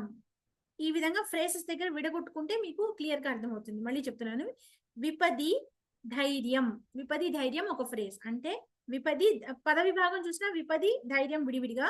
అథ అభ్యుదయే క్షమా సదసి వాక్పటుత యుధి విక్రమః యశసి చాభిరుచిర్వ్యసనం చ అభిరుచి వ్యసనం చాభిరుచిర్వ్యసనం అయింది. శృతౌ ప్రకృతి సిద్ధం ఇదం హి మహాత్మనం, అది పద విభాగము. ఇప్పుడు చూస్తే ఫ్రేజెస్ తో చూస్తే విపది ధైర్యం. విపది అంటే కష్టములలో, విపత్తులు అని మన తెలుగులో కూడా అంటాం. ఆ విపది అనే విపత్తులలో సప్తమి విభక్తి ఇది. విపత్తులలో ధైర్యం, ధైర్యంగా ఉండడము. అథ ఇంకా, అథ అనేది ఏంటంటే ఆ తరువాత, అటు పైన, అటు పిమ్మట, ఇంకా ఆ విధమైన అర్థాలు. అభ్యుదయే క్షమ అంటే వాళ్ళకి ఎప్పుడైతే అభ్యుదయము అంటే ఉన్నతి కలిగిందో, అభివృద్ధి కలిగిందో, అభివృద్ధి ఎందు క్షమ అంటే ఓర్పు కలిగి ఉండాలి. అంటే నా అంతట వాడు లేడు అని విరవీయకూడదు. క్షమని అంటే పేషెన్స్ కలిగి ఉండాలి. అప్పుడు సదసి అంటే సదస్సు యందు, అంటే ఒక సభ యందు. సదస్ అనే సకారాంత శబ్దానికి సదసి సప్తమి విభక్తి. సదసి వాక్పటుత అంటే సదస్సు నందు, ఒక సభ యందు వాక్పటుత్వం కలిగి ఉండాలి, అంటే మాట్లాడగలిగి ఉండాలి. అటువంటి అది ఆ క్వాలిటీ. యుధి విక్రమః, యుద్ధ ధాతు యుధి, యుద్ధము అని అర్థం. అది యుధి విక్రమః, విక్రమ అంటే పరాక్రమము కలిగి ఉండాలి. యశసి యశస్ అంటే కీర్తి, యశసి కీర్తి యందు. చ అంటే మరియు కీర్తి యందు. అభిరుచి అంటే కీర్తి కలగాలి, అంటే అపకీర్తి కలగకూడదు అనుకోవడం. కీర్తి యందు రుచి అంటే ఏంటంటే తనకి అపకీర్తి కలగకూడదు అని అనుకోవడం, అంటే మంచి పేరు కలిగి ఉండాలి అనుకోవడం. అంటే కీర్తి కామకుడు అని నెగటివ్ మీనింగ్ తీసుకోకూడదు ఇక్కడ. యశసి అభిరుచి అంటే కీర్తి కామకుడు అనే నెగటివ్ మీనింగ్ కాకుండా మంచి పేరు కలిగి ఉండాలి తాను అని అనుకోవడంలో ఆసక్తి. ఇది యశస్సి అభిరుచి. వ్యసనం శృతౌ అంటే శృతి అనేది వేదం, అంటే వేదాధ్యయం నందు. శృతి శృతౌ సప్తమి విభక్తి. వేద అధ్యయం నందు వ్యసనం. వ్యసనం అంటే మనకి తెలుగులో వ్యసనము అంటే బ్యాడ్ హ్యాబిట్, అలా కాకుండా ఇక్కడ వ్యసనం అంటే ఆసక్తి, ఇంట్రెస్ట్ అన్న అర్థంలో తీసుకోవాలి. అంటే వేదాధ్యయము నందు ఆసక్తి కలిగి ఉండటము. ప్రకృతి సిద్ధం ఇదం హి మహాత్మనాం అంటే మహాత్ములకు ఇదం ప్రకృతి సిద్ధం అంటే ఈ విషయాలు, ఈ పై క్వాలిటీస్ పైన చెప్పినటువంటి లక్షణాలు ఏవైతే చెప్పబడ్డాయో అవి ప్రకృతి సిద్ధం, వారికి పుట్టుకతోనే వచ్చినటువంటి లక్షణాలు అని చెప్పారు ఇక్కడ. విపది ధైర్యం, అథ అభ్యుదయే క్షమ, సదసి వాక్పటుత, యుధి విక్రమః, యశస్సి చ అభిరుచిః, వ్యసనం శృతౌ, ప్రకృతి సిద్ధమిదం హి మహాత్మనాం. ఇది అన్వయార్థం. విపది అంటే ఆపదయందు, ధైర్యం ధైర్యము, అభ్యుదయే ఉన్నతి పొందుటయందు, క్షమ ఓర్పు, సదసి సభయందు, వాక్పటుత వాక్పటుత్వము, యుధి యుద్ధమునందు, విక్రమ పరాక్రమము, చ మరియు యశసి కీర్తియందు, అభిరుచి ఇష్టము, శృతౌ వేద అధ్యయనమునందు, వ్యసనం ఆసక్తి, మహాత్మనాం మహాత్ములకు ఇదం ప్రకృతి సిద్ధం హి. హి అనేది ఒక లైన్ ఫిల్లర్, దానికి అంటే మనకి ఆ ఛందస్సు సరిపోవడానికి ఇట్లాంటి పూర్ణ ప్రత్యయాంతాలు అంటారు, పూర్ణ ప్రత్యయాంతాలు కాదు సారీ పదపూరణాలు అంటారు. ఈ పదపూరణాలను వాడుతూ ఉంటారు. ఇదం ప్రకృతి సిద్ధం హి అంటే ఇది అంతా సహజ సిద్ధమే కదా, అంటే ప్రకృతి సిద్ధం హి అంటే పోయి స్ట్రెస్ చేస్తున్నట్టు చెప్పినట్టు అనుకోవచ్చు మనం, సహజ సిద్ధమే కదా అని. సో తాత్పర్యం ఆపదయందు ధైర్యము, ఉన్నతి పొందుటయందు ఓర్పు, సభయందు వాక్పటుత్వము, యుద్ధమునందు పరాక్రమము, కీర్తియందు ఇష్టము, అధ్యయనమునందు ఆసక్తి, ఇవన్నీ మహాత్ములకు సహజంగా నుండును అని దీని భావము. సో ఇక్కడికి మనం ఇక్కడ ఆపుదాం ఇవాళ. ఇంకా మనకి మిగిలినది అభ్యాసాలు ఒకసారి చూసుకొని రండి. నేను అసైన్మెంట్ కూడా ఇవాళ పంపిస్తాను 5th లెసన్ది. ఈ శుక్రవారం క్లాస్ లేదండి, నేను ముందే చెప్తున్నాను, శుక్రవారం క్లాస్ లేదు, మళ్ళీ మంగళవారమే, వారం తర్వాతే. సో ఇప్పుడు మనకి ఒక్క నిమిషం అమ్మా, శారదా వేద విద్యాలయం పిల్లలు ఒక్క నిమిషం ఆగండి, ఒక్క నిమిషం. ఈ శుక్రవారం క్లాస్ లేదు, మళ్ళీ మంగళవారం ఈ క్లాసు. ఈ లోపు ఈ పాఠంలోని అభ్యాసాలు, కావ్యకథలో ప్రశ్నలు ఇవి కూడా చూసుకొని రండి. తర్వాత నేను 5th లెసన్ అసైన్మెంట్ పంపిస్తాను, అది కూడా చేసుకొని రండి. సో ఈ వారంలో ఇవి కంప్లీట్ చేసుకోండి. నేను మళ్ళీ మంగళవారం క్లాస్ తీసుకుంటాను. అస్తు ఇక్కడ శారదా విపది అనేది సప్తమి విభక్తి ఎలా అయిందండి మీరు అన్నారు? విపత్ శబ్దానికి విపది అవుతుంది. Mahodaya, the chant sloka, third line, itir ayantopi, I am not understanding that word, and padhanushangat. That has happened. Itir, how do we pronounce it? What is the meaning of it? Iti, chart slokam only, no? Yeah. Chart sloka. Third, first word, and fourth line, last word. Those two I am not getting. Itiriyantopi, if you split, it becomes iti plus irayanta, itirayantopi, sorry, itirayantopi. So it is iti plus irayantaha plus api. Irayantaha means what? To say. What? They keep saying this. Oh, acha, they keep saying it. Okay. Iti Okay. irayantaha api vane kirataha. These tribal people, they keep saying this. Just by saying this, Okay. they Muktim gata is okay. get mukti. Muktim gata Okay. Rama Padanushangat. Shangat means what? Anushangat means just to just by saying that. What? Just by saying. Teaching that word. I mean, meaning by imbibing that word, you can say. Acha. Okay. Because Just of by telling that word. Anushangat. Just telling that word. Just by telling that Rama Pada Anushangat, by saying Okay. the word Rama so many times. Okay. So they got mukti. Muktim gata. Okay. Acha. So they have been telling like this, and just by telling this only, they got liberation. That is the meaning of it. Exactly. Okay. ధన్యవాదాలు. చెప్పండి అమ్మా పిల్లలు. శారదా విద్యాలయం మీద విద్యాలయం ఏకతా మంత్రం చెప్పడానికి చెప్పు. ఏకతా మంత్రం చెప్తారా? ఉత్తమం, పెడుతున్నా. కొంచెం గట్టిగా చెప్పండి. మీ గొంతు చాలా చిన్నగా వినిపిస్తోంది. కొంచెం గట్టిగా చెప్పాలి. కనిపిస్తోందమ్మా? చెప్పండి. వైదికా మంత్ర దృశ పురాణాః ఇంద్రియమం మాతరిష్వానమాహు వేదాంతినో నిర్వచనీయమేకం యం బ్రహ్మశబ్దేన వినిర్దితంతే తైవాయమీజం శివ ఇత్యవోచన్ యం వైష్ణవా విష్ణురితి స్తువంతి బుద్ధస్తదాహన్నిధి బౌద్ధజైనాః తత్వే అకాలే దివసిక్కదండః శాస్త్రేతి కేచిత్తకుతిః కుమారః సామేతి మాతేతి పితేతి భక్త్యా యం ప్రార్థయంతే జగతి సితారం ఏక ఏవ ప్రభురద్వితీయః సర్వే భవంతు సుఖినః సర్వే సంతు నిరామయాః సర్వే భద్రాణి పశ్యంతు నా కశ్చిత్ దుఃఖభాగ్ భవేత్. ఓం శాంతి శాంతి శాంతి. ఉత్తమం, ధన్యవాదः. ఉత్తమం. అస్తు. అయితే ఇందాక నేను చెప్పినట్టు మళ్ళీ ఈ శుక్రవారం క్లాస్ లేదు. మళ్ళీ నేను గ్రూప్ లో కూడా నేను మెసేజ్ పెడతాను. మళ్ళీ మంగళవారమే క్లాసు. అంటే ఇవాళ 13 కదా, 20వ తారీఖు మళ్ళీ క్లాసు. అస్తు. ధన్యవాదాలు. ధన్యవాదాలు మహోదయ. ధన్యవాదాలు మహోదయ. ధన్యవాదాలు. ధన్యవాదాలు మహోదయ.